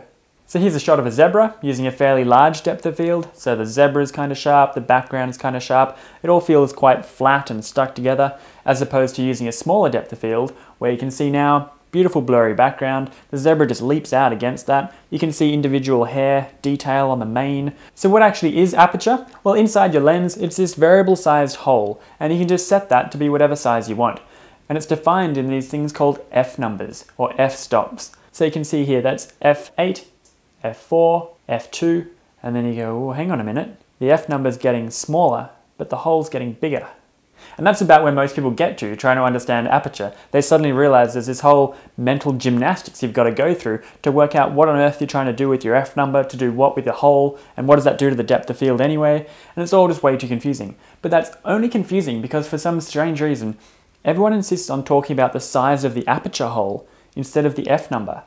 You live in a world of f numbers. If you're setting your camera up to take a shot, you're scrolling the f number. You're watching the f number get bigger or smaller. You're not watching the size of the hole inside the lens. You hear phrases like, open the lens up more, or stop the lens down, use a bigger aperture. This is what apparently is supposed to go through your head if you're trying to take a photo of a person or a portrait shot. Obviously you want a small depth of field for a small amount of stuff in focus and a nice blurry background. So you go, okay, we need a small depth of field. Well, it turns out you get a small depth of field with a large aperture hole. So you go, right, so I've got to flip it. All right, large aperture hole. How do you take a picture with a large aperture hole? Well, you've got to remember, actually a large aperture hole is a small f number. So you flip it again. Well, clearly that's just stupid. So if we just stick with f numbers, it turns out aperture is incredibly easy. Let's have a look. If you use a smaller f number, guess what? You get a smaller depth of field. If you use a larger f number, you get a larger depth of field. It's pretty straightforward. Now the actual range of f numbers you can scroll to depends on what lens you have, but some of them will go up to numbers about f40-ish and down to about f1 point something. So let's pretend f numbers go from about 1 to 40. So this photo was taken at f2.8. So as far as f numbers go, that's a small f number, gives us a small depth of field, a small amount of stuff in focus. But if we used a bigger f number, like f22, that's a big f number, big depth of field, big amount of stuff in focus. Another example you can see here, this photo was taken at f2.8, so that's a small f number, small depth of field. You can see the background is blurry and just Jess is sharp there in the front. If we used a large f number though, like f32, you can see the difference there. The background, everything is sharp now. But back on that small f number, small depth of field, of course if I'd focused on that bollard halfway back or something, then that bollard would become in focus and the ones behind it would be blurry and the ones in front of it and Jess would be blurry. Obviously whatever you focus on is going to be in focus. The f numbers just scroll up or down that depth of field around that point. So if you're taking a photo of a thing, a person, an animal, a subject, you want to use a small f number for a small depth of field, nice blurry background to help it stand out. But if you're taking a photo of a landscape shot where you want a big depth of field, you just use a big f number, like this one, f18. There's another way that I find some people find even easier to remember the whole f number thing, and that's just to try and imagine that there's a whole lot of f's lined up from the end of your lens going out into the distance. F, F, F, F, F, F, F, F, F. Now if you only wanted 2 of those f's to be in focus, it doesn't matter which 2, whichever 2 you focus on I guess, but if you only wanted 2 f's to be in focus, you'd pick f2. If you wanted 10 f's to be in focus, you'd pick f10. If you wanted all 40 f's to be in focus, you just pick f40. Basically, you can boil it down to the more things you want in focus, the more f's you want. Aperture doesn't get any simpler than that, and it really is quite easy. Aperture really is your most powerful creative tool for making your photos look much more professional. Using a small f number for a small depth of field is a really powerful way of directing the viewer's eye exactly where you want them to look. Like in this photo, you can't look anywhere else really. Your eye is just drawn straight to that one chess piece. Also, blurring stuff out that you don't want is incredibly useful. In a zoo, you might have mesh, cage mesh in front of what you're photographing. In the real world, you're going to have a bird deep in a tree somewhere and there's little sticks in front of it, or there'll be bits of grass popping up in front of your lion. If you can actually focus carefully on your subject though, and use a very small f number for a small depth of field, you can make your subject nice and sharp, but anything in front, like these little sticks, start to become blurry. And if you use a small enough f number, and you can get close enough to that thing you're trying to blur out, you can actually make it disappear. Look at this example. This mesh here is a 1 centimeter mesh, so there's no way I could hope to poke my camera through there and get a nice clean shot. But if I carefully focus on the cat inside there, that's a cat in there, and then use a small f number, then anything in front of the cat becomes blurry, and the cage wire, as you can see, has completely disappeared. That mesh you can see in the background there, that's the other side of the cage behind the cat. But there's literally 6 or 7 wires going across in front of its face, but you just can't see them because they've been blurred out. Pretty amazing. Another example, bird on a stick. So f22, that's a fairly big f number, big depth of field. So the bird is sharp, the background leaves are quite distracting there, and obviously the chicken wire in front is really annoying. But if instead we just scroll down to a smaller f number, f5.6, and take the same shot again, then look at the difference there. The background is now a nice soft pastel-y kind of background, and the chicken wire is gone. Fantastic. And don't think that that is something you can only do with really expensive, incredible lenses. I deliberately took that pair of photos with the cheapest, crappest lens money can buy. But even with really cheap, dodgy lenses, you can do amazing things with your depth of field. So you're supposed to be thinking now, before you take a photo, ask yourself the question, where do you want the viewer's eye to go in this photo? What are we supposed to be looking at? Is there only one thing of interest, one subject?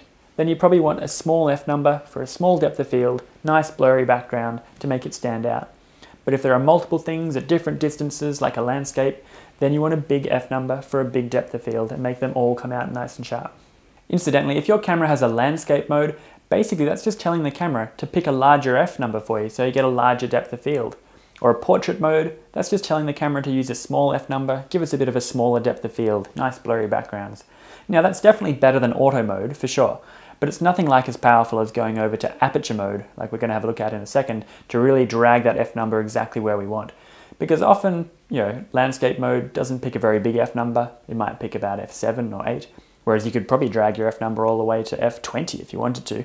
So you can just get much more control and more exaggerated effects by going to aperture mode and telling the camera exactly what you want. It's worth realizing that the region of stuff that's nice and sharp is not actually centered around the point that you focused on. Turns out that about 2/3 of the in-focus stuff is behind where you focused. Only 1/3 of it comes forward. And you might think, who really cares about that? Seems a bit pedantic. But it's actually really important, particularly for a landscape shot where you're trying to maximize your available depth of field. So a situation like this one, we want a huge depth of field, so we're going to use a big f number, like f22 or something. Great. But then where do you focus? A lot of people make the mistake on their landscape photos of focusing on the distant mountains.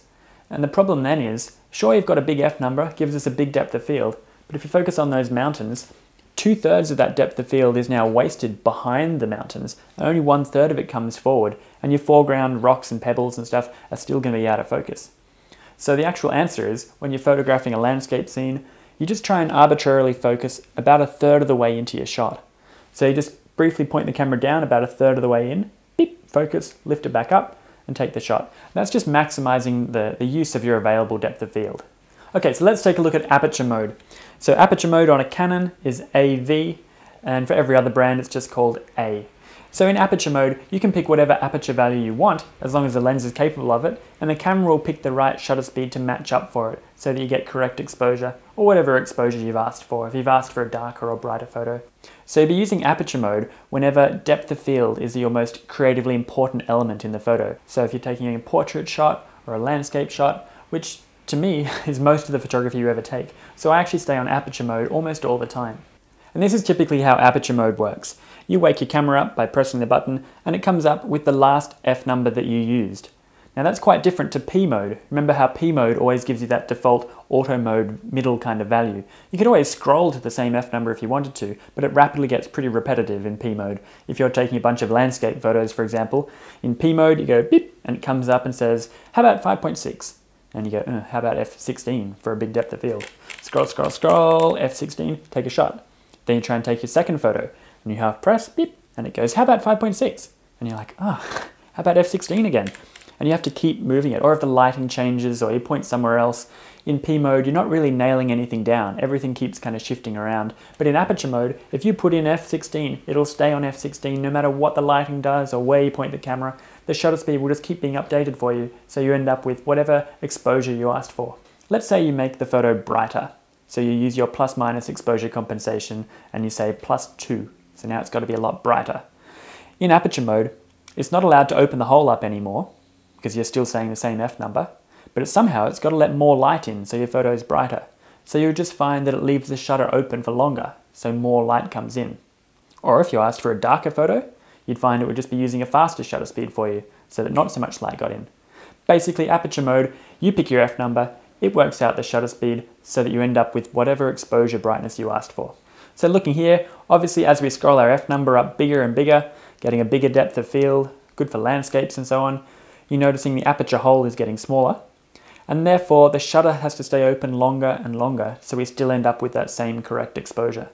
That's something to be aware of. Really large f numbers, really small holes, they often end up requiring quite a long, slow photo, so you've got to hold the camera really steady or put it on a tripod or something. That's why landscape photographers and things always bother to bring a tripod, where someone else can just walk past with a happy snap and go, click, didn't need a tripod.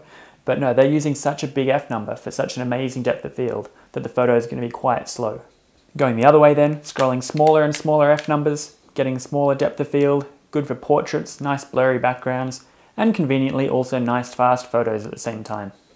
Just a point to note, don't expect to see the depth of field change when you're looking through your viewfinder. It's not actually till you get the photo back that you'll see the depth of field. Because when you're looking through the viewfinder in a DSLR, in fact the lens stays open to the largest hole it can, so you can see. Wouldn't be much good if you'd asked for f22, which is a really small hole, and the lens just shut down. You wouldn't be able to see through your camera anymore. So in fact it stays open no matter what f number you ask for until you actually take the shot, and then it briefly jumps down to a different size, takes the photo, then it opens back up again so you can see. It just means you can't see the depth of field changing in real time. The other thing to remember is you're not entirely safe anymore in aperture mode. It won't stop you selecting an f number even if there actually is no shutter speed to match up to it for that current lighting condition. Maybe it needs more than 30 seconds, or maybe it needs faster than the 4,000th of a second limit that the camera can do. So you can pick whatever f number you want as long as the lens can do it, but there just might not be a fast enough or a slow enough shutter speed to match up to it. So you've got to be aware of that. The camera will warn you. It'll sit there flashing the f number at you, or it might go red, or Nikons normally say high or low. There'll be some warning there letting you know that the f number you've picked is basically out of range for the current lighting conditions. It'll sometimes happen in a situation like this. Let's say you're trying to take a photo in the dark and you make it worse by using a large f number. Now when I say you're making it worse, that's because a large f number is a small hole, so there's already almost no light out there, and you're forcing it to come in through a pinhole. It's going to take forever to get enough light in there for the photo, well and truly more than the 30-second limit that the camera can do itself. But it won't stop you taking the picture. It'll just flash 30 seconds at you, basically saying, don't do it. If you take this photo, it's your own silly fault. It'll just stay open for as long as it can, which is only 30 seconds, and then it'll give you a photo back that just looks dark. It's just it couldn't stay open long enough to give you the correct brightness. The same thing can also happen at the other end if you use too small an f number, so too big a hole, and you're pointing straight at the sun or some really bright light source. Then so much light comes gushing in there, the camera only really needs to be open for a millionth of a second to get the correct exposure. But you know, the quickest photo it can do is maybe 4,000th of a second, and still too much light's going to get in, and you'll end up with an overexposed photo. So that's a bit of a telltale. If you're looking at a photo and you just seem to be getting inexplicable exposure, like I asked for it to be brighter and it's not getting brighter, or something like that, it probably was telling you that there was something warning, something flashing at you, you just missed it. So just don't use such a large or such a small f number until it kind of calms down and doesn't have any flashing warnings at you. Another thing you can do to combat that is change your ISO, but we'll leave that to the ISO lecture. An interesting side effect you can get with using a large f number, apart from having a large depth of field, it actually tends to make any point light source turn into a bit of a starburst. It can look really cool. Some people hate it, but I think if it's used properly, it can be quite nice. So to get that effect, you have the sun actually hiding behind the leaf or the building or whatever it is, while you half press and set the exposure and focus, all that kind of stuff. Because remember, if you have the sun already in the shot, it might throw out your metering, you'll end up with a silhouette. So you have the sun hidden, half press, beep, and then just move to the side just until the sun just starts bleeding over the corner of the building. Take the photo just before you go blind, basically. Obviously, don't look at the sun with a really long lens. This effect works better anyway with a very wide lens. If you look at the sun through a long lens, you actually risk going blind. It's like looking at it through a telescope. You can just burn a hole through the back of your head. So try not to do that.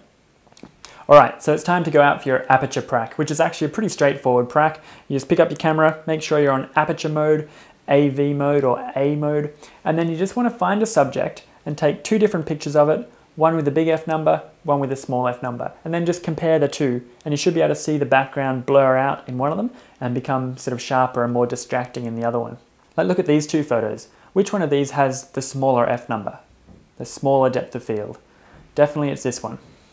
In fact, the closer you get to your subject and the further away the background is, and the more you zoom your lens in, that'll all help to give you a nice blurry background. If you're really not able to see any difference between your big f number and your small f number shot, you just probably didn't pick a good example. You got to get closer, or find something that's not so many different things at a similar distance away. Just get closer. You'll get there in the end. You should be able to see a fairly dramatic difference. Another common problem you might have with this prac is if you're using your large f number, so for the big depth of field, you expect the whole thing to be nice and sharp. But you might actually have a problem where the big f number makes your photo so slow that you get camera shake. And in fact, the whole thing goes blurry just from subject movement and camera shake. Nothing to do with the f number. So if you're getting camera shake problems, then just turn your ISO up more. And then come back in and look at the next lecture, which is exploring shutter speed.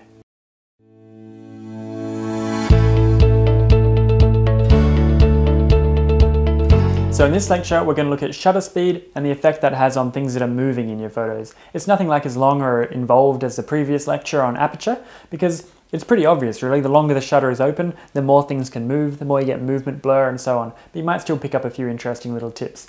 And don't forget, this whole section is also covered in our course notes booklet that you can buy online, and also those little plastic summary clip cards as well. There's a section there on using shutter speed to freeze or show movement and how you do all that kind of stuff. So what is shutter speed? Well, as you know, it's just how long that shutter is open for, how long the light is allowed to shine onto the sensor for. So if you use a very quick shutter speed, then nothing's had a chance to move anywhere while the photo is being recorded, so you end up being able to snap freeze even quite fast subjects like these ones. You know, it's worth knowing that almost all of your cameras should be able to do 4,000th of a second. You can all snap freeze photos like this if you know how to control it properly. And slow shutter speeds, on the other hand, show movement blur, so anything that's moving becomes streaked across your image, and you can create some really beautiful effects. Incidentally, sports mode. If your camera has a sports mode, one of the things that sports mode tries to do is give you a nice fast shutter speed so you don't have blurry people running around. But the problem with all of these basic modes are that you can't change anything yourself. So sure, it might try and give you a fast shutter speed, but what if you wanted to brighten the photo with your exposure compensation, or use a different autofocus point or something? You can't do any of that kind of stuff. Yeah, they're incredibly limiting modes to be in. You may as well be in aperture or shutter speed mode over on the creative side, and you can do all of these things and more in any of these modes. Here's a photo of a waterfall taken in auto mode, and for whatever reason, the camera thought that 50th of a second would be about right. Now 50th of a second is not particularly quick or particularly slow, so we haven't frozen the waterfall or shown that nice flowing movement. But if instead we ask for a 1 second photo, then now you can see that lovely flowing cascade effect that looks so beautiful in waterfalls. There's a lot of situations where showing a bit of movement in your photo can really just add a bit of life. If you take a fast photo of a helicopter, normally you end up with a really fast shutter speed and the blades are just frozen there in midair, and it kind of looks like the engine's turned off and it should just be falling out of the sky. But if you allow just enough shutter speed that the blades can turn a little bit, it just looks more natural, like the engine's still going. Most low light photography has to be quite long, slow photos, just because it takes a long time for the camera to get enough light in there to record the image. But this is some of the most beautiful creative photos you can do, I think. Like this one, 6 seconds. So obviously the camera has to be absolutely motionless. So ideally on a tripod, or at least sitting on a rock or something where you don't have to touch it. But not only does the camera have to be motionless, of course your subjects do as well. And you can see, actually she has moved, so she's blurry there, but it would have been alright. This one, 20 minutes, so now we're getting beyond the 30-second limit that the camera can do by itself. So to get this kind of shot, you've got to plug in some external timer. So after 20 minutes, obviously the Earth has started to rotate and the stars get dragged past the sky there and beginning to get a bit of a star trail. But it's cool to see the star trail is not actually a straight line, is it? It's a bit of a curve. And if you can work out where the center of that set of circles are, you get a photo like this one. So to work out where that point is, where all the stars are spiraling around, in the northern hemisphere, it's a bit easier. There's a giant star there called the North Star, and if you can recognize that, easy. In the southern hemisphere though, it's a bit more complicated, but you can work it out from the Southern Cross. So if you find that constellation, and you just draw a line down through the middle of the Southern Cross, like a string coming down from the kite. And if you just extend the axes of the Southern Cross down by about 4.5 times the height of the Southern Cross, so you just kind of go, there it is, 1, 2, 3, 4 and a bit, that's the same point. That's where it's all spiraling, so you can put that somewhere, for good composition in your shot. And also if you're lost and you're trying to work out where south is, find that point and then directly down the nearest bit of horizon straight underneath, that'll always be due south. So that might come in handy as well. We've actually got a whole lot of really good tutorials on our website, including one on star trails. It's quite popular. They look quite long, these tutorials, but it's just because I've worded them in a way that they're really easy to understand and they don't assume any prior knowledge. So it goes through everything, like what lenses are you going to use and how do you focus because it's in the dark. What are the common problems you might come up against, like a plane? What are your different ways of being able to do it? You could do one really long exposure, or you could do a whole lot of short ones and then stitch them together using free software. There's a whole lot of different options out there, and it's really worthwhile having a look at these free tutorials. So go to the website, chrisbrayphotography.com, and have a look there. There's so many different tutorials. Now longer, slower shutter speeds, they give you time to be a bit more creative with light and come up with some really cool photos. Like this one, it's a photo of someone walking through the snow carrying a torch. You can't really see the person in the photo because they've kind of smeared themselves across the whole image, but the torch was bright enough that wherever it went, it really left a mark on the sensor. This was our Christmas card photo a couple of years back, so there's no fancy Photoshop or anything going on here. It's just a 10-second photo with a flash at the end of it. So initially all the camera can see is just black, and then the sparklers write Merry Xmas, and then we stand to the side and then the flash goes off and fills us in there. It's pretty cool what you can do with these kind of things. Or this one, you can tie a light to a string and spin it around while you walk in a circle, and you end up with a light orb. Looks pretty cool. You could draw pictures just in free space. You just use these little torches, draw shapes or symbols, and then the reflection there is because we've done it on a wet beach. And if you haven't tried a photo like this one before, you really have to. It's great fun. It's actually steel wool. You wouldn't think steel wool would burn, but it just sort of smolders a little bit. But if you tie it onto a bit of string and spin it around, absolutely it burns, and it just sends these beautiful shards of molten metal up in these wonderful arches, and it just looks amazing. You've got to be careful though.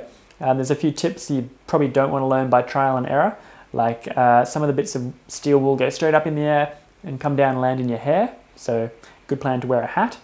And best not to just tie the steel wool directly onto the string, because otherwise you'll find partway through it just burns through, and you just send this burning meteor onto your neighbour's roof. That's not good.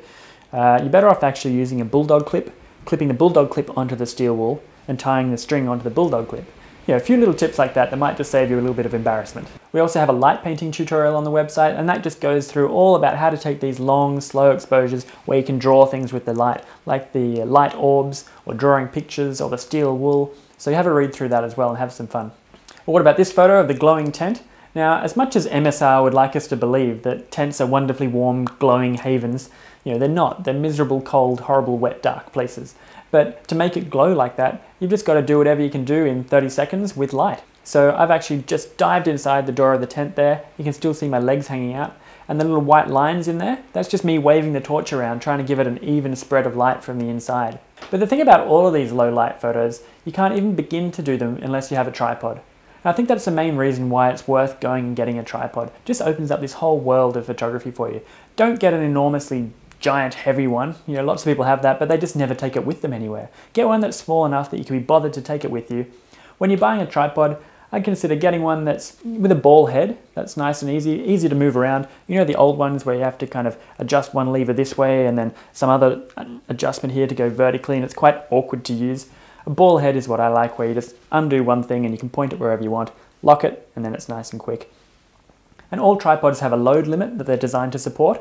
So you've got to make sure your tripod is strong enough to support your camera and your heaviest lens, but don't go and buy one that can support 10 times as much, because it's just too heavy and too expensive, and you'll never bring it with you anyway. Now, even if you've got a tripod, sometimes you'll find these long exposures are still blurry, and normally what's happened there is you poke the camera. It's you pressing the button that started the whole thing wobbling. So you could use some fancy timer remote so you can press it without bumping the camera, but you're better off just using the inbuilt self-timer you've got on your camera. That 10-second countdown, beep, beep, beep, beep, beep, beep, and then it takes the photo. If you're ever using your camera on a tripod, you may as well turn that delay on. It just means you can press the camera all you want and it'll wobble a little bit, but after 10 seconds, it'll be perfectly still and it'll take it for you.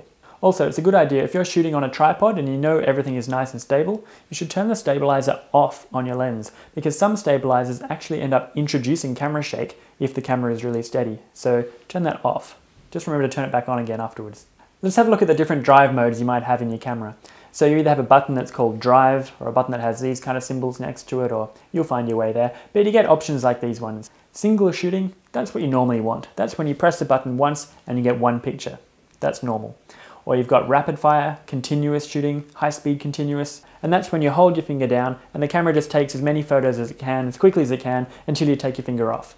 And that's good for a situation where there's something rapidly happening in front of you and you don't know quite when to get the perfect moment. So you just leave your finger down and get all of them, and then go back and hopefully find the perfect moment in there somewhere. This one is a 10-second delay, the countdown timer, normally good for with your friends so you can run around and stand and be part of the photo. But as I said, it's also good for if your camera's on a tripod to keep it nice and steady so it's not wobbling anymore by the time it actually takes the photo. Funny story getting this photo though, up in the Arctic. So I didn't have any fancy timers with me or anything during that trip. All I had was 10 seconds to run around from behind the camera, pick up my hiking poles and pick up the harness and make it look like I just hauled the kayak up the hill. I actually had to take this photo 7 times because the first couple of photos are of me just sprawled on the ground somewhere, slipped over. It's just ice. When we actually finally got home, I did talk to Canon and say, why don't you make a variable time limit on these things, like out to a minute or longer, where you could calmly walk into the distance of your own photo? And they basically said, yeah, but then no one would buy any of our little timers, would they? But they did bring out the 2-second mode, which is actually 5 times less useful than the 10-second one. But I gather it's more useful for when the camera's on a tripod and you want to press the button and step away. The camera will have stopped shaking after about 2 seconds, so it saves you a little bit of time. And yeah, I guess it's good for coastal exposures or something where you're photographing a wave coming over a rock. It's hard to predict 10 seconds out when the wave's going to come, so 2 seconds is a little bit easier to use. But it's basically for when the camera's on the tripod. Some cameras have a self-timer continuous mode like this one. It looks like a variable time limit, but it's not. You're still stuck at 10 seconds, but that's the number of photos it'll take after 10 seconds, normally with a 1 second gap between them. So that's useful in a situation like this where maybe Jess can hang on to the bikes, I can set the camera up, press the button, run back, and then it'll take a bunch of photos as we slowly cycle towards, and then you can go back and pick the best one. Or more commonly useful for a group photo. You know, normally you take a group photo, then you have to run back and check, and then you find out that, you know, someone was blinking and you had to go back and do it again. So instead you could just tell it to do the 10-second delay, you run around, join your friends, and then it'll take a whole series of photos afterwards, and hopefully one of them, everyone's eyes are open. Okay, let's have a look at time value mode, TV mode on a Canon, or S mode for every other brand.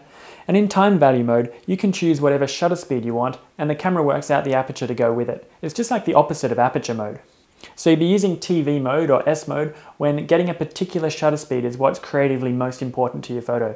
So maybe you really want a 1 second photo to get that waterfall, or maybe the most important thing is to have a 4,000th of a second photo to be able to freeze a bird or something like that. And it works just like you'd expect. You touch the button, the camera wakes up, and it starts with the last shutter speed that you used, and you can scroll around and pick whatever value you want. You can see here we're scrolling to slower and slower photos, and to prevent more light coming in, the camera is automatically using smaller and smaller holes for us at the same time. But you can see we're going to run into the same kind of limit in the end, that the camera just can't make the hole any smaller after a while. So as we ask for longer and longer photos here, 1/6 of a second, 0.3 of a second, that seems to be okay. But if we try and go any further, you find the camera just can't shrink down that hole anymore, so it can't stop any extra light coming in. So then you're going to get into that same situation we saw in the Aperture lecture, where it just starts flashing warnings at you saying, you know, the value you're picking is inappropriate for the current lighting conditions. But again, it won't stop you taking the picture. So if you really wanted to, you could scroll all the way to 30 seconds or something during the day, take a picture, and it will try and warn you. But if you ignore those warnings, it'll just take a full 30-second photo for you, and it'll come back, and it'll just be massively overexposed. So just watch out for those flashing warnings again. And just a reminder, you can always get to the same photo, exactly the same settings, on any of these other modes, like aperture mode. It's just which variable do you want to make sure you keep at the same value. If you really want a particular shutter speed all the time, then you'd want to be in shutter speed mode. If the most important thing was to have a particular f number the whole time for a certain depth of field, then you'd stay in aperture mode. So some cool tricks with longer shutter speeds. The panning shot is a good one to practice. That's where you want to show movement in a subject, but rather than just holding the camera steady and having a long shutter speed and letting your animal or your car or whatever it is move past, because that wouldn't look very good, you just end up with a blurry subject. Instead, you can actually follow the subject with the lens as it goes past, and if you can keep your subject in exactly the same part of the photo, it stays nice and sharp, but the background, click, becomes blurred and streaked past. It's a much nicer way of showing your subjects moving than having a blurry subject. Experiment with different settings. Start off with about 1/10 of a second or 20th of a second, so that's still fairly slow, and then just look through and follow it as it comes along, click, and take it when the animal or the car is right perpendicular in front of you, and you should end up with a pretty cool result. It's just practice. You'll get a lot better even in the first couple of times you try. The zooming in shot. Try and imagine what your photo would look like if you zoomed in while you were taking the picture. Kind of weird? Yeah, but it is kind of cool. It creates all these leading lines, kind of pulling your attention into the subject, which can be a nice creative effect. Now for our shutter speed prac, what you want to do is just go outside and find something that's moving. You know, it could be a car driving past, it could be a friend walking back and forwards in front of you. Ideally, it might even be a waterfall or a fountain. So then set your camera up on a tripod, ideally, and then wake it up. That's an important step. You've got to always remember to wake up your camera so that it's alert and looking at the lighting out there and stuff. Otherwise, you wouldn't know if it was trying to flash warnings at you or not. And then try and scroll down to the slowest shutter speed you can. So you wake it up, scroll slower and slower, watching your shutter speed, and eventually you'll get so slow that it'll start to flash warnings at you. So then come back one, and then it should calm down. That's the longest, slowest photo you can take. So go ahead and take that one, click, and you probably see that shows the movement in the fountain or the waterfall or the car going past. That'll show movement blur. And then take the same photo again, but now with a fast shutter speed. So you'd wake it up, and then go the other way, faster and faster. And then finally, it'll get too fast, it'll flash warnings at you, come back a bit, okay? Then that's the fastest photo you can take in that situation. So take it, and you should find that the movement has been frozen, or at least less movement has occurred. Now, because we haven't really covered ISO yet, that's in the next lecture coming up. For now, just put your ISO on a middle sort of value like ISO 400, that'll be fine.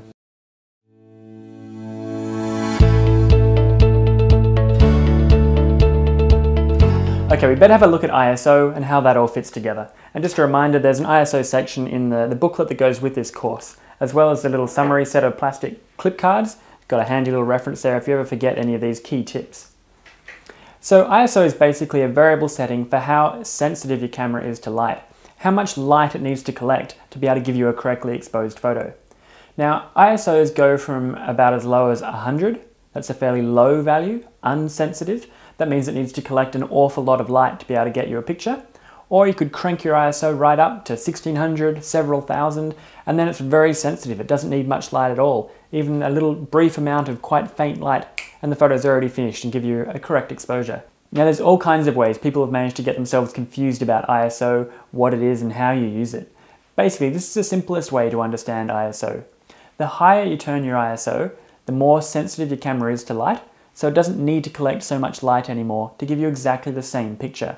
So instead of having to leave the shutter open for ages and collect this huge amount of light, even just the first little bit of light coming in is enough, the shutter finishes, and that means you're able to get faster shutter speeds than you otherwise could. Now that's a real advantage, to be able to have faster shutter speeds than you otherwise could, particularly in low light, when otherwise the photo is just too long and slow, and you end up with a lot of camera shake and you get blurry photos. Even if you have your camera on a tripod, your subjects are still moving around, so they're still blurry. Whereas if you can have a fast photo, great, you can handhold it, no one's moved anywhere, and that's great. Or even just for extra fast photos during the day. Like if you're trying to freeze a bird in flight, maybe the fastest photo you could normally take would be about 500th of a second. That's pretty quick, but it's not quick enough to freeze the wingtips on the bird. So if you turned your ISO up, you might then be able to take 4,000th of a second and absolutely freeze those wings. It's the same thing if you think about it. By turning the ISO up, we've been able to get faster shutter speeds than we otherwise could, either in low light or just because we want an even faster photo during the day. So here's a little example to help that sink in. I wanted to try and freeze these water droplets, so with a very fast shutter speed. But because it was early morning, there wasn't much light around, the quickest photo I was able to take was only 20th of a second. Now when I say that was the quickest photo I could take, if I was in P, program mode, then that means all I could scroll to was 20th of a second and it wouldn't let me scroll any further. Or if I was in shutter speed mode, that means I could happily scroll to 20th of a second, but if I tried to go any faster, like 50th of a second or 100th of a second, it would have just set their flashing warnings at me saying no, and it would have had to have come back anyway. So no matter what, I couldn't get a faster photo than 20th of a second. But if I crank my ISO up to ISO 1600, then all of a sudden I'm able to scroll all the way to 300th of a second to get that creative effect I wanted, to freeze the water droplets. But it's important to realize that other than that, the photos look the same. It's just by turning your ISO up, you can get away with faster shutter speeds. Now if you crank your ISO too high, you do have the downside of losing a little bit of quality in your image. It's called ISO noise. The same thing used to happen with film, due to a totally different reason, but it looked similar. When you zoom right in on the image, you see it looks a bit gritty and grainy. You get these kind of random speckles of color. Now this is nothing like as big a problem as people make it out to be. You really only see ISO noise if you zoom really a long way in, or if you blow the picture up really huge. Let's take a look at a series of photos taken of the same patch of blue sky at different ISO levels. And you can start to see the higher you crank your ISO, the more we're starting to get these random little speckles of color in there. But this technology is getting better and better all the time. This example is a Canon 5D Mark II. That's ancient in terms of cameras. So the same example again, now with a 1D Mark IV. So even that's a good couple of years old. And now you can see the ISO is much better. Unfortunately, you still have people going around saying, oh, no, don't turn your ISO up more than about 800, it'll be unusably noisy. It's just completely not true. These days you can crank your ISO to ridiculous values, and it basically unlocks photos that were previously not even possible. I'd much rather have a little bit of speckly noise in my photo because I've used a bit too high ISO than not having used high enough ISO and end up with the shutter speed being too long and slow and have a blurry subject. A blurry subject is really obvious and it ruins the shot. Having a little bit of ISO noise, it's not the end of the world, and in fact post-production is getting better and better at being able to kind of smooth out that anyway. Let's zoom out this photo. This is the example photo of the really ancient camera, the 5D Mark II, at the 12,800 ISO, which was the worst that camera was prepared to offer us. And by the time you zoom all the way out, it just looks nice, uniform blue sky. If that was a full frame photo of a bird, that would be fine. So I actually err on the side of safety by having slightly too high ISO than too little. Now all this has been about turning your ISO up to help you get faster photos, but the reverse is also true. If you wanted to slow your shutter speed down and get really long, slow photos with lots of flowing movement in there, it helps to turn your ISO down. So if you dropped your ISO down to ISO 100, something like that, you'll find you might be able to access much longer, slower shutter speeds than you could before. So the take-home point for ISO, if you like, is basically to treat it as an extension tool for your shutter speed.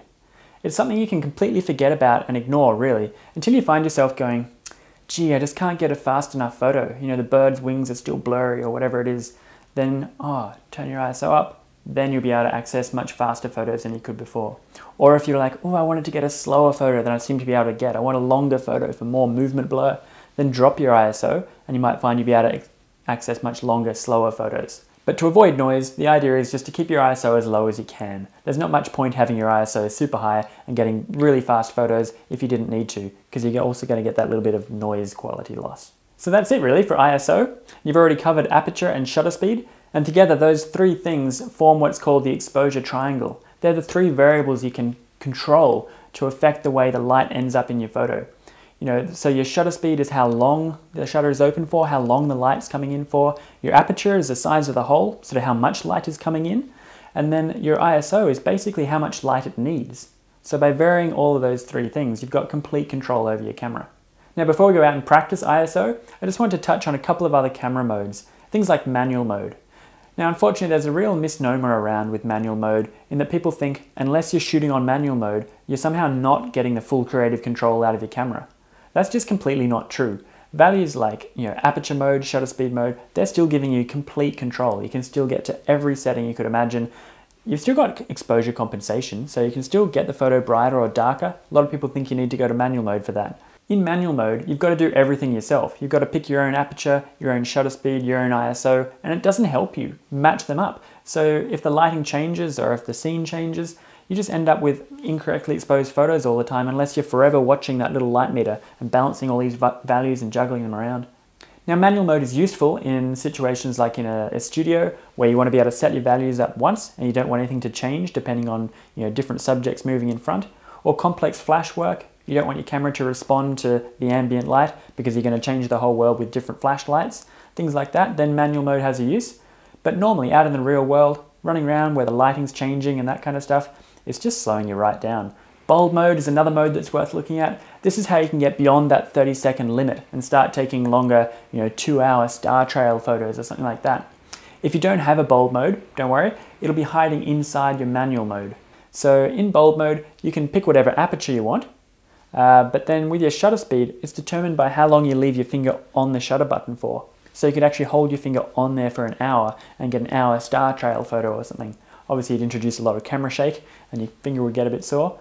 So that's when you're actually designed to plug in one of these external timers. So that's the same as pressing the button on the camera, and that's the same as leaving your finger on the button. And then you could come back later on and turn it off. Now if you don't have one of these fancy timers, that's alright. On our photo safaris, we go out to these beautiful places where the sky is super dark and the stars are so rich, everyone wants to take star trail photos. Not everyone has those timers, but you can still experiment just by, you need to find a way to hold that button in without hanging onto the camera. The best way is just to hold it in with a bunch of rubber bands. You might need to put a little stick and just that'll hold the button in there, and then you can step away and the camera starts taking the picture. You come back an hour later. Don't worry about you might be wobbling the camera for the last 100th of a second as you pull the stick out. That doesn't matter. Think about the ratios involved. If it's taking a whole hour for that faint light to register in your picture, the last 100th of a second of wobble isn't going to make any difference. Obviously it's more convenient to have a fancy timer, and you can get one eventually, but just to start with, it's good to know that you could go out tonight and take a star trail photo just to see if you like that kind of thing. So for our prac session on ISO, you should test out how it affects both aperture mode and shutter speed mode. Start off in aperture mode, and then just pick whatever f number you want, and then look at the shutter speed that the camera is going to use. Either take a picture and look at it, or just look through the viewfinder, touch the shutter button, and just look at the shutter speed it's suggesting there. Let's say it was going to use 50th of a second. You'd find if you turned your ISO up, you'd find the shutter speed it's going to use is quicker.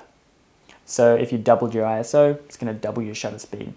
So that's convenient. If you ever, remember when we were taking the large f number photos and they were quite slow, a lot of camera shake involved, if you crank your ISO up, you'd find then the shutter speed becomes faster again and you'd be able to handhold it without that camera shake. Changing your ISO in shutter speed mode just affects the range of shutter speed values you're allowed to operate within. So, let's say if you're in shutter speed mode, so TV or S mode, you wake your camera up and you try and scroll and find the fastest photo you can get to. It might be 500th of a second or something before it starts flashing warnings, so you come back a bit. But if you turned your ISO up, you'd then be able to keep scrolling to much faster shutter speeds, 2/4000th of a second. Or if you wanted to get longer, slower photos, initially you kind of scroll down and you go, oh, the slowest I can get is 50th of a second or something. But if you drop your ISO all the way down, like ISO 100, then you might find you could scroll to an even slower shutter speed, 20th of a second or 1 second or something like that. The same thing's actually happening in both situations if you think about it. By turning your ISO up, we're either able to get to faster shutter speeds in shutter speed mode, or in aperture mode, it's automatically picking faster shutter speeds for us. And if you turn the ISO down in shutter speed mode, you can get to slower photos. You just still need to scroll there. But in aperture mode, turn your ISO down, it'll automatically pick slower photos for you. Now, what about auto ISO? A lot of people ask about that. Now, auto ISO in shutter speed mode, TV or S mode, that's actually quite handy because then the ISO will only ever lift up just enough so you can get whatever shutter speed you're after. But auto ISO in aperture mode is actually not that good because all it ever does is lift your ISO enough that you're getting enough shutter speed not to have camera shake. That's basically all it's trying to do. So it's giving you a quick enough photo that you're not shaking around. Often it's nothing like quick enough to be able to freeze the animal or the bird or the person walking around. You still end up with blurry photos. So I don't use auto ISO for aperture mode, but I use it quite a lot in time value mode, shutter speed mode. So after you've done that practical session, make sure you come back and find the next lecture in the series, which is on lighting. There's so much you can learn about lighting, just the simple stuff like the different types of lighting and the different directions of lighting, how that affect your photos. It's a really powerful thing to know.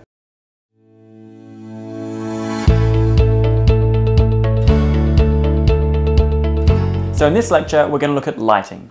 Now I know that sounds like a fairly broad topic, but at least being able to understand the different types of lighting and the different directions of lighting and how that affects your photos and flash and things like that, that'll put you a lot further forward in what you can get out of your photos. And just a reminder that in the course notes booklet as well, there's the same lighting section that matches up. And with the little summary clip cards, there's a section there that tells you about the directions of lighting, which way that puts your shadows and so on. So that's pretty handy. But in many ways, lighting is probably the most important part in photography, really. You can do as much as you want with your aperture and shutter speed and blah, blah, blah, but if the lighting is terrible, there's almost nothing you can do to get a good photo. Let's just look at the various types of lighting you get in your average day, starting with lovely golden morning lighting. Now, as you know, morning lighting is beautiful for photography. The sun is low in the sky, so it's nice and soft. You don't have that contrast problem. The shadows are not too dark, and it has that nice warm glow to it as well. It's a really beautiful time for taking photos. While you can certainly take beautiful photos before the sun comes up as well, you've got about an hour afterwards. That's what they call the golden hour, when the lighting is just perfect. After that, pretty rapidly the sun starts to climb higher and get stronger, and you end up with harsh lighting. When the sun gets too strong, then you end up with contrast problems. So the bit in the sun is 1,000,000 times brighter than the bit in the shade next to it, so the shadow just becomes jet black, or you end up blowing out your highlights, they become too bright. It's just not a good time for taking photos. Also, middle of the day, the sun is quite high, so you end up with top lighting, which means you get shadows in the eye sockets of people and photographs of animals and things. They kind of become very bright on the top and very dark underneath. It's not a very nice direction of light either. Not a good time for taking photos. If you have to take photos in the middle of the day in the sun, you're better off going and finding some shade. Literally going and standing behind a building or something where it's just total shade lighting, because the light that gets into the shade is actually really beautiful. You don't have any contrast problems because you're already in the shade, so there's not going to be any shaded side of your subject. It's just nice and even. It's the same with cloud lighting. If you wake up and it's just a blanket cloud cover day, you might think, oh, what a boring day for taking photos. Sure, your landscape photos might look a little drab if there's too many clouds, but photographs of things like people and animals, fantastic. Cloud lighting is beautiful. It's just such a soft light, and the light has bounced off from everywhere, so it's coming from every direction at once, so it fills every little nook and cranny evenly. It's a very flattering kind of light for portraits. Wrinkles and things don't really show up. It's a great time for taking photos, and it means you can shoot all day long because there's never any harsh sunlight. Here's a good little tip. If you're photographing an animal that's sitting in the sun, like a little crab or a lizard or something, if you could actually shade it with your body, sort of move yourself between the sun and your subject, cast your shadow over it, then you've got it in nice soft shade lighting and it'll look beautiful. All the colors will look nicer and it won't be so contrasty anymore. Moving on then, you get to evening lighting, much like morning lighting I guess. The sun is low in the sky and you get that nice warm orange glow again. and the contrast problem's not there anymore. You can see in this photo, you can see the shadows, but they're not too dark at all. They just provide a bit of interest. It makes it look a little bit more 3D. You can still see into the deep crevices in the rock. And obviously this photo is taken with a large f number. You can tell from the large depth of field, so everything is in focus, but also the sun has done that starburst, which remember in the aperture lecture, you get that with the large f number. And finally moving on to low lighting. Now, low lighting is tricky to deal with just because there's not much light around, and it's going to take the camera quite a long time to collect enough of it to give you an image. So you're going to have to expect to have quite long, slow shutter speeds. So you're going to have to hold the camera really steady, or put it on a tripod, or turn your ISO up, or a few other things. It's a little trickier to deal with, but it's worth persevering because you can get really beautiful results. Don't always let your flash pop up. It's worth knowing that in all the camera modes we've been using on this course, so program mode and everything better than that, the flash will never pop up on its own. If you actually want to use the flash, you have to press the little flash release button next to the flash, and then it'll pop up. But if you leave it down, then you're forcing the camera to use that natural ambient light, and you can get such beautiful results. All of these sort of photos would have just been ruined in auto mode. The flash would have popped up, bam, and you'd lose all that delicate lighting of the fire or the head torch, whatever it is. So persevere. So the other important factor of the lighting is not only the quality of the light, but the direction that it's coming from, because that affects the shadows, as you'll see. So let's start with front lighting. That's where your subject is lit from the same direction that you're looking at it. So there's some pretty telltale signs of front lighting. Your subject ends up being completely illuminated, so you don't have any shadows on it, of course, because if you're shining the light on the front of it, all the shadows are around the back. So it's great if you want to be able to see every detail, like for a product photo, for a catalog or something. And there's a lot of drawbacks to front lighting. If your subject is at all reflective or glossy, the light just sort of shines straight back into the camera and you get that nasty glare. Same on the skin of people, or if they're wearing glasses, or if you're trying to shoot through glass, it just bounces back at you, so it's not that nice. And the worst thing about front lighting is it tends to make your photos quite flat and two-dimensional. You can't really see the shape of things. You need some shadows for that, and that's where side lighting comes in. So side lighting reveals shape and texture through the shadows. So side lighting is good for portraits, or anything where you just want to make it look a little bit more 3D. Now, backlighting, when you're starting out in photography, people often try and avoid it because you end up with dark silhouettes and things like you saw in the exposure lecture when you accidentally have the girl in front of the window, or if you get the sun in the background of your shot and your subject just comes out as this really dark figure. But in that exposure lecture, we learned how to fix those kind of problems using exposure compensation. So you could just go +2, brighten the photo back up, and then great. So after you've learned how to deal with the problems of backlighting, it can give you some really beautiful results. It can give you a nice glow or halo around the edges of things, rim lighting. It can give you really nice silhouettes. And for people, it gives you nice highlights in the hair. So backlighting can be a really beautiful light to use. You might just find you need to overexpose the shot sometimes. And you've also got to look out for lens flare. You've probably seen these little splashes of light that come across your photo from time to time. That's caused by direct sunlight coming into the front of your lens and reflecting off every bit of glass inside your lens. Now, getting direct sunlight in your lens is a problem for several reasons. Not only do you get lens flares, but you also lose some of the saturation of your colors. And if you have little bits of dust or something on your lens, they tend to show up more. Autofocus can struggle. Getting sunlight in your lens is not a good thing. Now, if the sun is actually in your photo, then you're going to get sunlight on the front of your lens, clearly. There's not much you can do about that. So you probably have lens flares and all the other problems. But often the sun is not in your shot. Maybe it's up here somewhere. You wouldn't have even really thought about it maybe. You wouldn't think it's backlit at all. But in fact, the sun can still see directly into the lens. So we're getting direct sunlight spilling across the front of the lens and we're still getting all those problems. So that's what these things are for. Lens hood. Their whole point in life is just to shade the front of the lens so you don't have lens flares, so you get to keep your nice rich colors and so on. Now most lenses come with lens hoods, and oftentimes people just tend to forget about them, or they just leave them on backwards all the time, which is a bit silly.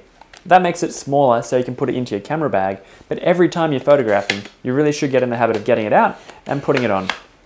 It's almost never a problem. People think, oh, it's cutting out light and you might need that in low light or something. It's not true. It's only ever cutting out light that you don't need to photograph. It's just cutting out stray light coming in from the edge. The only times you might ever want to take it off is if you're doing really close-up flash work and you popped your little flash up and it couldn't quite see past the lens hood, so you end up with what's called a hood shadow on the bottom of your photo. Or if you're trying to get that much closer to a window or something, then sure, then you can take it off. But in every other situation, it's never doing you harm, and you should get in the habit of using it. So it's worth taking just a couple of seconds to think about lighting before you start taking photos. If someone asks you to take their photo in the sun, realize that they're going to be really harsh shadows. Go and find somewhere in the shade. Or maybe if there's no shade, look up in the sky and you might find that the only reason it's harsh sunlight just now is that there's a hole in the clouds, but it looks like if you wait about 2 minutes, there's going to be a big bank of clouds roll in front of the sun, and then you'll be with nice cloud lighting. Totally worth waiting 2 minutes for some nice cloud lighting before you photograph someone. Or at least think about the direction of the light as well. Rather than having the sun over there and getting lens flares and things, maybe bring it around here and shoot from that way. Then you get some side lighting, it looks more 3D. It doesn't take long to think about these things, but it can make a really big difference in how your photos look. Look at this example of a little beetle on a leaf. You can see that's just fairly boring top lighting.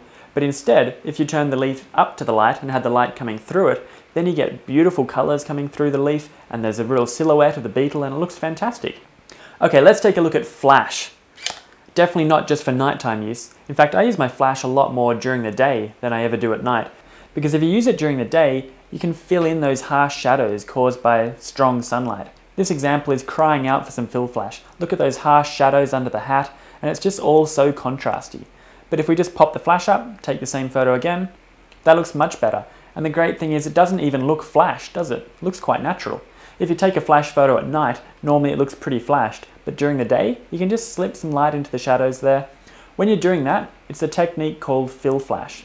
And all of your cameras can do this, even your compact cameras, even your smartphone cameras. You can normally force your flash on. Now you could just try and lift up the overall exposure until your subject was nice and bright, but by then the background would be completely blown out.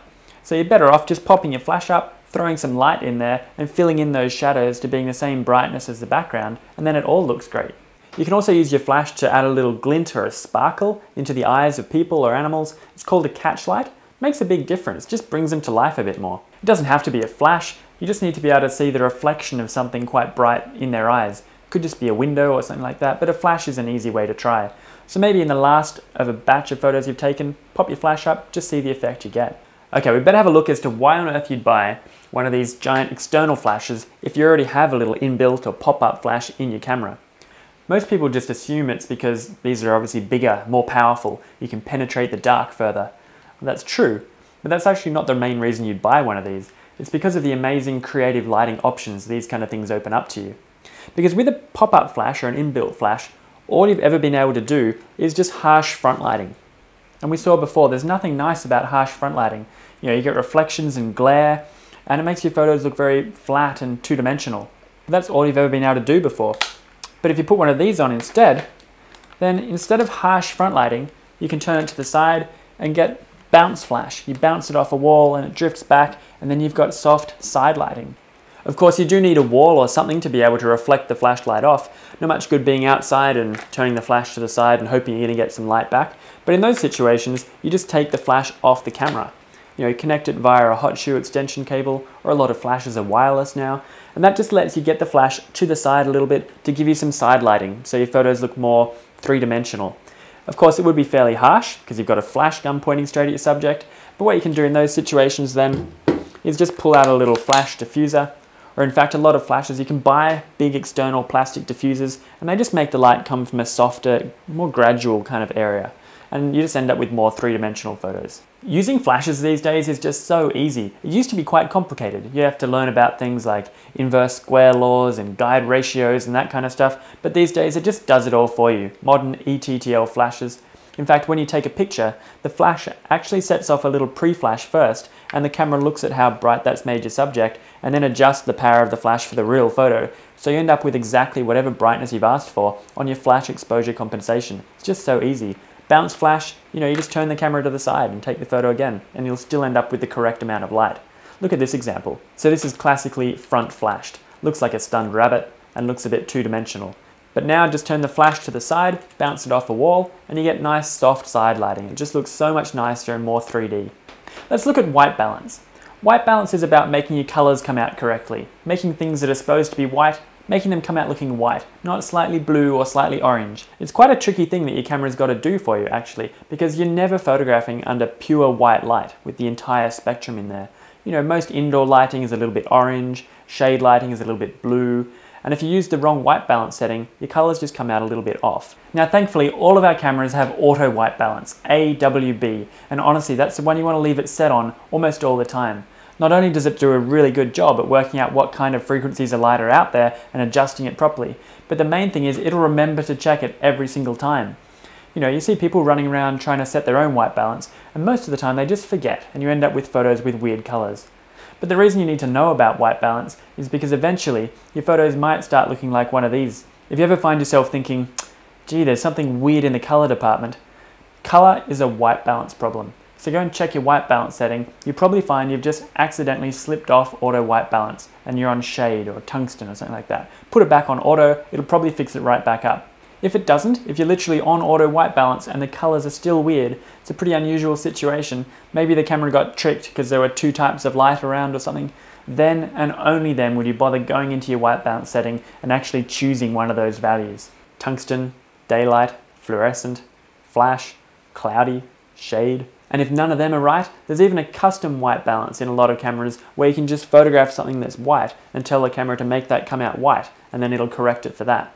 But I've never even really had to use that. You can tweak your color later on in post-production as well. And if you're shooting a RAW file, it really doesn't matter. White balance is entirely an afterthought. You can choose it from a drop-down list later on. So don't worry about it. Just leave it in auto white balance most of the time, and that'll keep you out of trouble. Okay, let's take a look at filters now, starting with polarizing filters like this one. Now, polarizing filters, just like polarizing sunnies, they help to cut out glare and reflections and things like that, can make the sky look a darker, richer blue, clouds look better. Leaves and things, leaves are quite waxy, and if you can get rid of the glare, you end up with a deeper, richer green leaves in your landscapes. Really cool bit of kit to have, particularly for your wide-angle lens. But you've got to realize how they work. A lot of people buy them and just screw them onto the end of the lens and then forget about them. There's so many things wrong with leaving a polarizer on the end of your lens, it's not even funny. Firstly, you screw it on, but you'll find the actual polarizing filter then keeps spinning, and you've got to set that every time you're taking a picture, because as you twist it, you'll find all the reflections disappear, and then they come back again, and you've got to choose it because the lighting's different in every situation. And the other reason why you shouldn't leave it on is because it does make the world quite dark out there, and your camera's forever going, gee, it's quite dark, the shutter will have to stay open longer to collect more light, so you end up with longer shutter speeds, more camera shake, or you'd have to turn your ISO up more. And also, every bit of glass you put in front of your lens, you're potentially reducing the quality of your lens. So you get what you pay for, particularly with polarizing filters. If you buy a really cheap one, take a photo, zoom right in, you might find your lens is just not sharp anymore. So only put it on when you actually want to use it. But you can get really beautiful results. Have a look at this one. So here's a photo taken with and without the polarizer. When I say without, it is on there. I've just twisted it so there's not much effect happening. So you can still see all the reflection of the sky onto the water, so it's hard to see into the water there. There's a bit of that white haze in the sky. But if we turn the polarizer so the effect is more visible, now have a look. All the reflection disappears on the water, so you can see straight in there, and you're left with a darker, richer blue sky, which looks great. Really cool bit of kit to have, but as I said, only put it on when you actually want to use it. As opposed to these filters, the clear UV filters, these ones should be on your camera all the time. Now, a UV filter, not surprisingly, filters out UV light. But actually all of your digital cameras have a UV filter built into the sensor these days, so the fact that this is filtering out UV light too is a completely useless bonus. But the real reason why you should still all have one of these on is just because they protect the front of your lens. You know, the front of your lens is actually really delicate. It's got very fine anti-reflective coatings on them that are very easily scratched. And if you put your fingerprint on there, it's quite hard to clean the front surface of a lens. But if you put one of these things on there, not only are they very easy to clean, but they're pretty well bulletproof. It's actually quite hard to damage a UV filter. And if you do, check it out, buy another one. They're replaceable. They're much cheaper than the front of your lens. But again, you get what you pay for with these things. So if you've spent a lot of money for a really nice sharp lens, spend a bit of extra money and get a good quality UV filter. Otherwise, you're just going to lose all that clarity again. So that's it for lighting. Next lecture is all about lenses. Good idea to have a bit of a handle on how you classify these things, you know, what you're paying for, what the different features are, what they do, and so on. So thanks very much for watching this one, and I hope you enjoy the next one as well.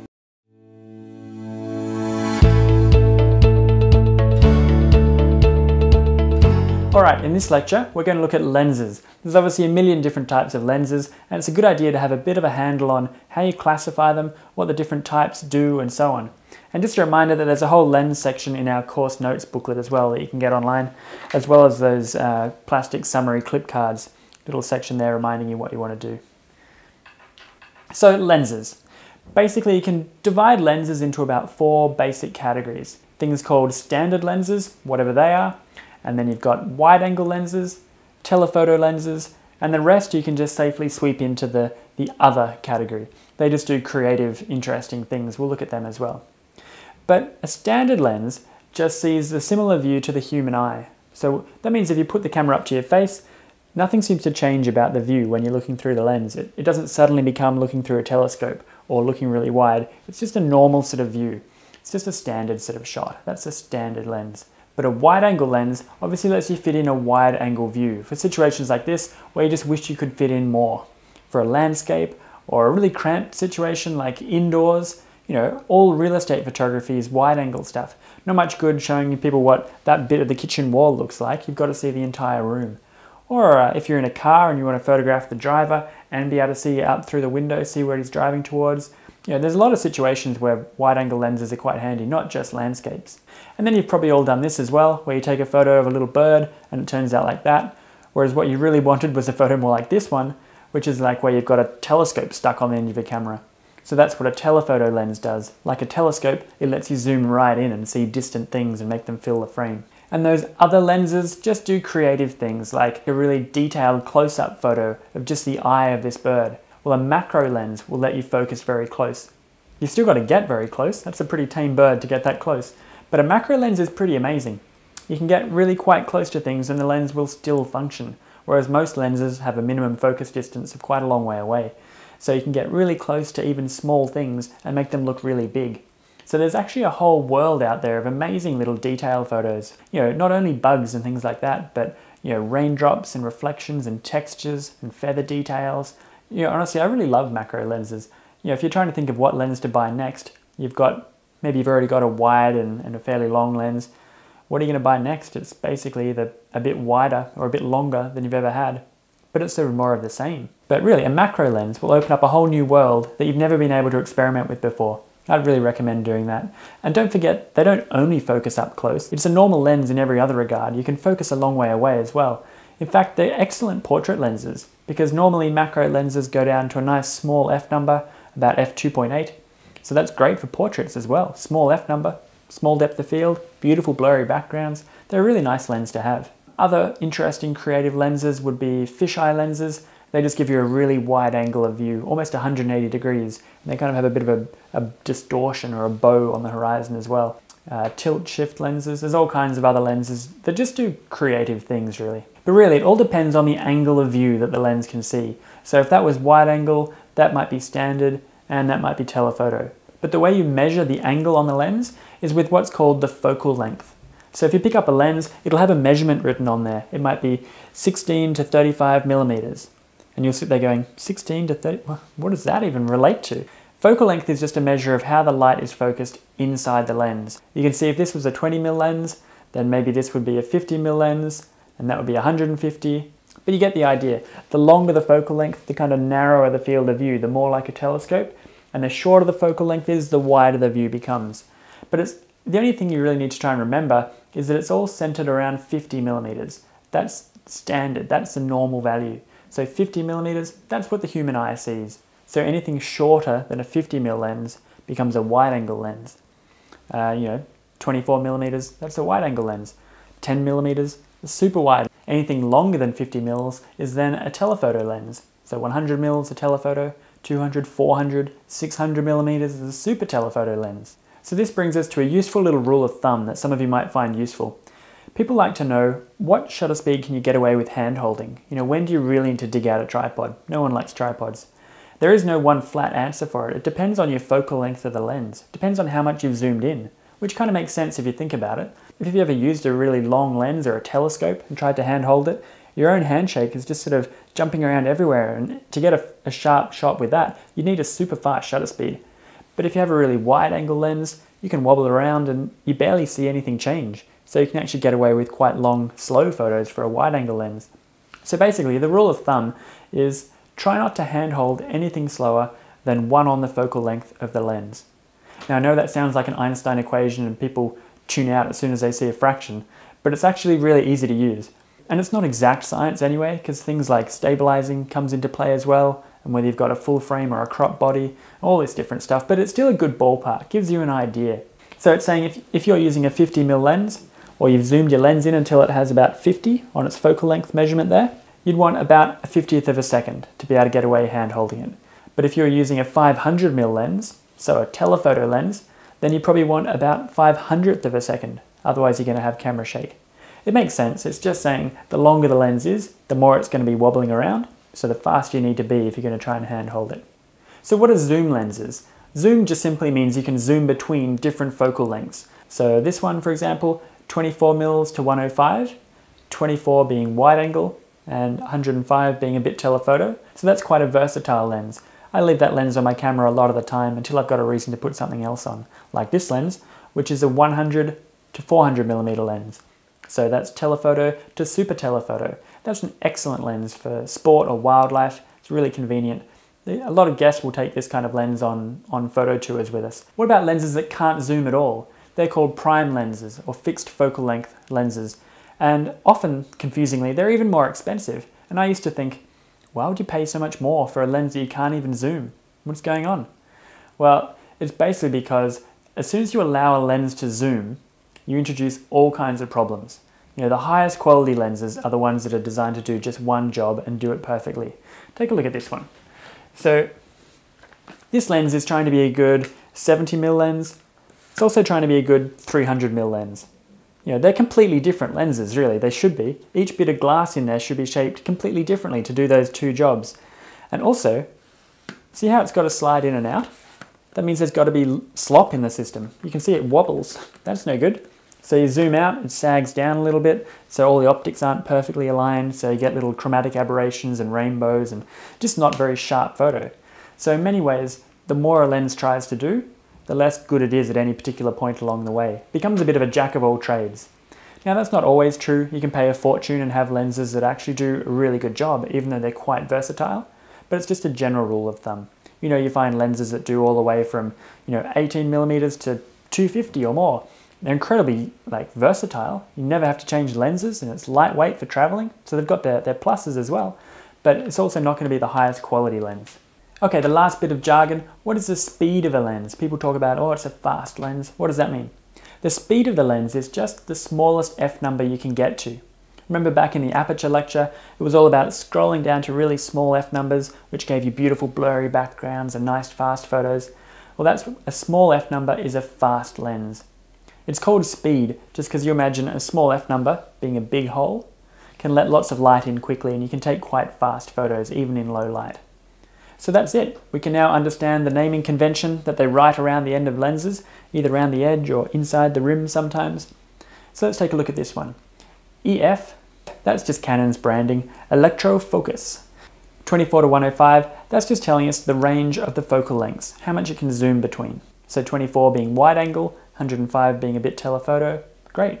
F4, that's the speed of the lens. That's the smallest f number you'll be able to scroll down to. Some lenses have different minimums depending on how much you've zoomed in. So you might see a lens that says, f3.5 to 5.6. And if you zoomed all the way in, the smallest you could get is 5.6. But if you're out nice and wide, maybe you can scroll all the way down to 3.5. L in Canon lingo just means luxury. They could equally replace that with a $sign, and that would mean exactly the same thing. They also mark these ones with a red stripe around the end, just so you know not to drop these lenses. But they're just basically higher quality, more professional. They cost a lot more, but they've got better glass in them, so you get sharper results. They've often got better anti-reflective coatings on the front, so you catch the colors better. They've got better environmental seals, so if it rains, you might be able to still use it. IS, that's just Canon's wording for image stabilization, so in-lens stabilizing. And it's incredible. Different brands call it different things, VR, OS, but that technology is getting amazing now. You can handhold photos where there's just no way you should have been able to do it without a tripod. Take a look at this kind of example. This is hand-holding a 500mm lens, so a super telephoto lens, without any kind of rest or anything, trying to take a photo of this little sailboat going past at 50th of a second. Now, thinking back to that rule of thumb just before, if we're using a 500mm lens, we should be using about 500th of a second to get rid of camera shake. But here I am trying to hold it at 50th of a second. Let's take a look. With stabilizing turned off, zoomed all the way in, that's about as good as you could hope for. But if you turn the stabilizing on, How much better is that? That's amazing. There's no way I should have been able to take that photo. And stabilizing has come a lot better since that even. Sure, it costs a bit of extra money. Normally it's an extra 20 or 30% of the value of the lens to get a stabilized option, but it's becoming more and more commonplace. They just don't have the unstabilized option these days for a lot of them because it's just so invaluable. The last bit, USM, that's just a measure of the speed of the autofocus motor, which sounds a bit obscure, but it is kind of important. It tells you how quickly it can focus. You know, some old lenses just kind of hunt forever, and if the animal's moving quickly, it kind of almost never finds it. You'd have to search your own, whatever lens you're looking at. You'd have to look up whatever those letters mean for yours, because there's so many different types. But USM, ultrasonic motor, it's pretty quick, that's good. What about manual focus? When would you ever use manual focus? Because then you've actually got to peer through the viewfinder and twist the focus ring back and forwards and try and decide when you think it's sharper. You know, autofocus is way more accurate than manual focus could ever be. It's just, unfortunately, there are times when autofocus will fail you, and then you've got to resort to manual. Times like low light, I'm sure you've all done that. You try and take a photo in the dark and the camera just goes bzz, bzz, and can't see anything. So you could switch it over to manual focus and try and guess it about right yourself. Another situation where autofocus will normally fail is on a very plain uniform surface, or like the clear blue sky with no clouds or anything. The lens can't really see anything to lock onto. It's looking for contrast really, an edge. So it just sees straight through it. So you could switch over to manual focus and try and get it about right. But instead I'd actually stay on autofocus, but just point the camera briefly at something that's a similar distance away, like a tree on the horizon or something, and go beep, and then bring it back and take the photo. The time I'll actually use manual focus quite a lot is to lock in the focus. Maybe it took me quite a long time to get perfect autofocus because it was low light or something. But after it's finally got it, like maybe on the 10th time, beep, great. Then if you switch your lens back to manual focus, as long as you don't bump that focus ring from now on, you can go and take as many photos as you want, and it doesn't start hunting for it each time. So that's a good little tip. Say if you're photographing some little animal in a tree or something at nighttime, so it's pitch black, you can't autofocus, you can't manually focus either, because you can't see what you're doing either. Good tip is to shine a light on it, light it up, then you'll be able to autofocus on it no problem, way better than you could have with manual. So beep. And then with your camera on a tripod, you can then go and turn your autofocus over to manual focus, turn your torch off, and then you can go ahead and take a full, 10-second nighttime photo, knowing that the focus has already been locked on at that perfect distance. So next up, we have one last lecture on practical photography. Just bits of advice, really, that I'd hate for someone to be able to do a photography course and not be told. So don't miss out on that one.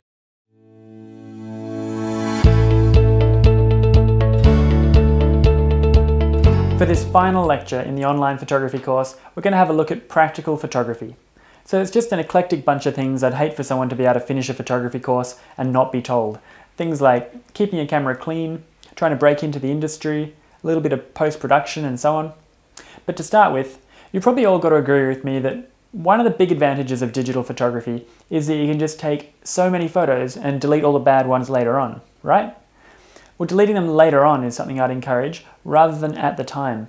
Some people have this urge to sit there going through the photos then and there while they're taking them and working out which ones to delete and so on. I think that's a bad idea for several reasons. First of all, you're going to run out of batteries before you know it. Next, it's just too hard to work out if a photo is perfect or not, looking at that tiny little screen on the back of the camera. Two photos that look identical, they never are. One of them's better. One of them will be sharper, or maybe there's a little bug flying past in one of them or something. Wait till you can get home and put it on a big screen, make a proper, informed decision. It's also just too easy to accidentally delete the wrong photo. I've seen it too many times on our photo tours. People just be deleting that, oh, that was the wrong one. And there's no undo on the back of your camera. The only time you ever really need to start deleting photos out in the field is when you accidentally fill up your memory card and you forgot to bring a spare with you. And this normally only ever happens if you just don't get into the habit of clearing your memory card after each holiday. Of course, if you never empty your card, it's going to fill up. But you should just get in a good habit of every time you come back from a photo session, just download all your photos, back them up, and then format your memory card in your camera and start fresh. Then hopefully you'll never run out of space in the field and you won't have to start frantically deleting photos. Being able to take so many photos is mostly a good thing. It means you can hold your finger down and rattle off 70 photos and get that perfect moment that you would have almost never been able to time with film. And because each photo is free, it doesn't really matter. You can try different angles and weird settings and, fluke some really great shots. But the fact that you can take so many photos now is not always a good thing, because it kind of means that people put less effort in. You know, if you went away with a roll of 36 exposures on a bit of film, you used to put the time in and think long and hard about how you'd frame up the shot, and even if you didn't know anything about theory, you'd still make sure people were smiling properly and so on. But now it's a bit like, yeah, whatever, and you probably spend the same amount of time, you know, a minute to take a photo or something, but you take 60 photos in that, and actually none of them are any good because you didn't put any thought into it, because it didn't feel special. So that's often the mark of a good photographer, is someone who actually takes a bit of time initially to think about lighting, you know, the direction of the lighting, the background, what kind of settings do you want, small f numbers for blurry backgrounds, all these kind of things, and then you just take a couple of photos, and then maybe a couple from a different position as well. Don't just take one, because chances are there'll be something wrong with it. Take a couple, but don't just go nuts and take lots. I just want to touch on storage of your photos on memory cards and things like that. I don't think it's a great idea to buy the largest memory card that exists, you know, 100 and something gigabytes, whatever we're up to these days, because it just means you're putting all your eggs in one basket risk-wise. You're better off splitting it between a couple of cards, because they can fail. Obviously you get what you pay for, and good brands like SanDisk and things seem to fail less than the really cheap alternatives, but even SanDisk cards can fail. But they are pretty durable. You know, you can normally put these things through the wash and they're still okay. As opposed to these things, the USB powered, you know, portable powered hard drives, they're pretty easy to break. And if you haven't broken one yet, just count yourself really lucky. You should always have 2 copies of anything on a hard drive like this, because it doesn't take much of a bang for them to stop working. And because they're so huge, you know, 2 terabytes or something, it can be catastrophic the number of photos you could lose in one go. So if you're using these sort of things, and we all do, just make sure you have 2 of them, and you always have the same data on both of them, so that when one fails, treat it like it's going to fail at any moment, because it probably will. You've then got time to go and get another hard drive and then copy it across. These days it's starting to get more and more affordable to be able to use these solid state hard drives, and that's great for when you're traveling, because they're small, they're durable, and they don't use too much power. What about keeping your camera clean? Now, the outside doesn't matter so much. The front of the lens, yeah, use a lens cloth or a tissue if you can, but if you have to, you can still use your shirt, particularly if you've got a UV filter over the front. It's pretty easy to clean. But the important part is obviously inside, the camera sensor. And if you get dust in there, it'll just find its way down and sit on the sensor, and it just blocks light from getting to that part of your photo. And you just have a little black dot on your image from that photo onwards, every single photo from then on. You know, back in the days of film, it didn't matter so much if you got a bit of dust in there, because each new photo was a clean, you know, piece of film pulled out of the roll. But with a digital camera, it's the one sensor back there for the entire life of the camera. And eventually you will get dust in there and you'll start to get little spots, and you've got to work out how to clean it.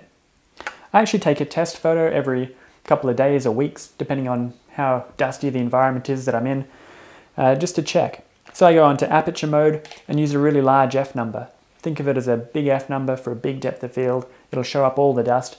And then you take a test photo that should just be empty, like a plain wall or blue sky or something, and then zoom right in on the back of the camera, move all around. Just check you don't have any of these little black spots. These are all bits of dirt sitting on the sensor.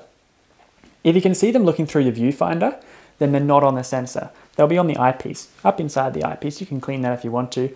I don't generally bother. Mine's covered in dots. But if it's turning up on the picture, then it's on your sensor, and you've got to work out some way of cleaning it. Now, most manual cleaning options are pretty scary, but there is one kind of option that you've got, which you can do yourself. That's these little air puffers. You know, normally you just take your camera to your nearest camera shop and get it cleaned, but this will be cheaper than getting it professionally cleaned once, and now you can clean it as many times as you want, wherever you are. It's pretty easy to do. You just go into the camera, go into the menu and go to sensor cleaning, and say you want to manually clean your sensor. Okay, and it'll lift up the mirror, and it'll pull open the shutter, and you'll just be able to see the sensor sitting there. And ideally hold the camera upside down, so any dust you dislodge tends to fall out. And you stick that in there, give it a good blow, and that will clean the sensor. Something like 90% of the time you'll get it spotless with this. And you really can't damage the sensor by carefully puffing air at it like that. Don't use a spray can of compressed air or anything like that. But it's pretty easy, and now you can just do it whenever you want. Okay, let's take a look at post-production. Now, I'm not going to try and teach you Photoshop in the next 2 minutes, but I just wanted to touch on the program that I use and sort of how much I get involved in all that. I recommend a program called Adobe Lightroom. It's pretty much industry standard now. There used to be a bunch of other programs around and most of them have fallen by the wayside because Lightroom is just so good. It's about $12 a month and it's just the best money you could spend on your photography each year for sure. It basically does two separate things.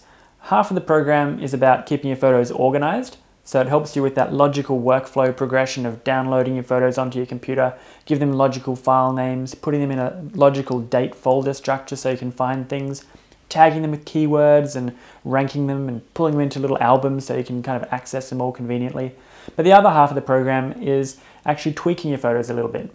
Not to the level of Photoshop, but you don't need to do that most of the time. Photoshop is more about, opening up these 4 different images and completely creating something new, stretching the girl's legs and bringing in a different person in the background and getting rid of that and coming up with a new digital image. We don't need to do that most of the time. We just want to be able to fix up the problems with the photo you have. Make it brighter or lift out the shadows, or if it's wonky, fix it up, square it up a little bit. Simple stuff like that. I mean, Lightroom is quite powerful. You can do a lot beyond that, but just the simple stuff, and it makes it very easy. It's normally as hard as grabbing a slide bar and sliding it left or right and going, wow, that looks amazing. That looks incredible. A little bit too unbelievable maybe. I'll pull it back to about here. Great. You can teach yourself Lightroom in a weekend, really. There's so many free videos online about how to use it, but it's just a really good program. So where to from here? Well, it depends on where you're trying to go, I guess, but if you were trying to get your work published because you're trying to make a career out of photography, well then, even just starting with your local paper, even free of charge if it has to be. I wouldn't do that for long though, because that just devalues your own work. But initially, sure. Inside the front page of every newspaper, you'll find the email address there for the editor, so you could send them a photo of some topical event that just happened. Don't do that kind of stuff to magazines though. If you send your top 40 photos to something Geographic magazine, the editor's not even going to have time to look at it. That's not their job. The best way to get into a magazine like that is, in the front couple of pages or the back, there's often a section there of readers' photos. And I know that sounds like, you actually want to get paid for your photos, but it is still a good way in. Because if you send your photos there, someone's job it is to go through all those photos and pick the ones that are the best, and then if they like yours, then they'll contact you. And then you've got your foot in the door, you've got a contact there. And then while you're talking to them, sending them the higher res version, you can say, next weekend I'm going to this colourful climbing festival up in the mountains. I'll take some photos and give you my best ones. And you might have a bit of an in there. I know people who have got into magazines like that through the free readers photo section and then submitting an article. It's worked quite well. Entering competitions, that's a great way to get better with your photography, basically because it makes you practice. It's all about practice now. Having done this online photography course, you've got more than enough theory you could possibly need to know. It's just about getting quicker at using it, and how to apply it in different situations without having to think too much and so on. And that only comes with practice. So competitions, give you an excuse to get out there and take photos. Often it's outside your comfort zone. You have to use some particular technique or has to be taken at night or something. And great, that just extends your skills. Sooner or later you start winning stuff. That's great. You become an award-winning photographer. Stick that on your website. If it's a good competition, you probably win camera gear. It might even be linked to a publication. So then you get your photo published somewhere as well. So you get a contact in the industry there as well. It can all start happening at once for you if you start winning competitions. But even if you don't, it's just about practice. So go and find some competitions. Make a website. It's getting incredibly easy to make websites these days. You can do it yourself for free if you've got any sort of computer nous at all. Otherwise, you can get someone else to do it pretty cheap these days. And then do go learn a bit of post-production. You do need to do that to be able to get the best out of your photos. Some people think that post-production is just cheating. They think if you touch the photo at all after it comes out of the camera, then that's cheating because you couldn't do that with film. But of course you could do that in film. You could do quite a lot of tweaking. Just how long you left the lamp on for when you're exposing the paper. That was like changing your exposure. You could dodge and burn, cover up this bit for a while and then let the light come through. So you could be doing basically local adjustments and that kind of stuff. And that was just black and white. You could do even more with color. So it's a bit silly to say that, just because it's digital now and it's too easy, you shouldn't be allowed to do anything. I don't think that's true. But then some people say, I'm pretty sure it's okay to get this photo of a ship and this photo of a dolphin and merge it together and clone the dolphin, and now we've got 2 dolphins jumping over the ship. That's, well, they're both digital images, right? So it's still digital photo. No, I don't think so. It might be a digital image, has its uses, but it's not a photo anymore. But it's important to realize that even the strictest magazines around, like the Geographic series, and really strict competitions like Wildlife Photographer of the Year, that whole, huge cash prizes and whole careers are built off this thing. Any image you've seen in there in the last bunch of years, they've all been digitally manipulated. But they basically try and draw a fairly clear line in the sand. Different competitions have different rules, of course, but basically they say you can do whatever you want to the image as long as you do it to the whole image. So if overall the image is too dark, you can brighten it up. If the colors are a bit flat, you can increase the saturation. But you can't just go and get the girl's eyes and make them go green, or get rid of the person in the background, or bring in a seagull. As soon as you start actually changing one area and making it look like something completely different, not at all like it did at the time, then that's pretty universally accepted as cheating, or at least creating a digital image anyway. But you shouldn't feel bad about going and tweaking your photo up a little bit, fixing up the colors and so on, because that's the whole point of shooting in RAW. When professionals shoot RAW files, it's because you get to slide the colors and everything around to more accurately represent the scene, because otherwise you're leaving that to the camera. So in a normal camera, all that light comes in and they start off as a RAW file, and then the camera works out how blue is this normally and how bright and dark the shadows, and it ends up with this, kind of passes it through an onboard averaging algorithm, and you end up with a picture that it thinks is the best representation of the colors, and it's not quite right. So if you're out there and it's a particularly vibrant blue day out at sea, and the ocean is just that amazing sapphire blue color, and you take a picture of it, and you look at the picture, you'll probably think, swear it was bluer than that. And it was. It really was. It's just passed it through an onboard averaging algorithm and given you a JPEG. So you should go back there and punch up the vibrance of the blue and make it look nice and vivid again, just like it did at the time. Now, some people have particularly vibrant memories, I think, and when they go and tweak their photos, they come back looking a little bit unbelievable. Don't do that. Of all the photos I've judged in competitions and things, that's the easiest way to ruin an otherwise great photo, is just to oversaturate the colors and things like that. You're just trying to make it look like it did at the time, and that should be totally acceptable. So if you've got any questions or anything, you can send them through our website, chrisbrayphotography.com, or if you're on Facebook, have a look for us on there, Chris Bray Photography. We've got a group there of more than 10,000 people. Most of them have done the photography course, so it's just a great knowledge base of photographers there. You can ask questions. If you want feedback on your photos, or should you buy this lens or this one, rather than asking me, I will reply, but my answer is not necessarily correct even. But if you've got a list of 10,000 people there who are giving you feedback, the average of that probably is about correct. So it's a good resource. We try and keep it current with news, photography news, new cameras that have come out, or competitions you might want to enter. So go and have a look for us on Facebook. We're also on Instagram. If you want a beautiful photo sent to your smartphone every day or two, go and sign up on there. And then go to our website and look at all those free tutorials. As I said, we've got so many free tutorials there covering so many different topics, from things like light painting and star trails, photographing fireworks and lightning, using custom modes, flash basics, the moon, and more advanced stuff like the real difference between JPEG and RAW. Okay, now that you've finished my photography course online, if you enjoyed it, I really recommend you go and take a look at the course notes booklet that goes with the course from the website. It's just a handy little refresher of everything in the entire course, one little section at a time, and you can just sit there and reread it until it all makes sense. It's just a convenient thing to keep with you in your camera bag. This course used to be $480 per person, and now it's just online, so the least you could do is go and buy that course notes booklet. The same with these little summary plastic clip cards. The idea is you might clip them onto the neck strap of your camera, and that's just all the really important parts from the course boiled down to these couple of little cards. So next time you're wondering about, which way do I scroll my F number to do what with my depth of field, and why my photo's all blurry, all the answers are in this thing. So if you keep that with you, that should keep you out of trouble. So you can get them on the website as well. And lastly, if you really want to improve your photography to the next level, then you should join us on one of our photography tours. There really is no better way to improve your photography than traveling as part of a small group to amazing destinations around the world, with photography assistants there to help you learn, and just surrounded by inspiring test subjects 24/7.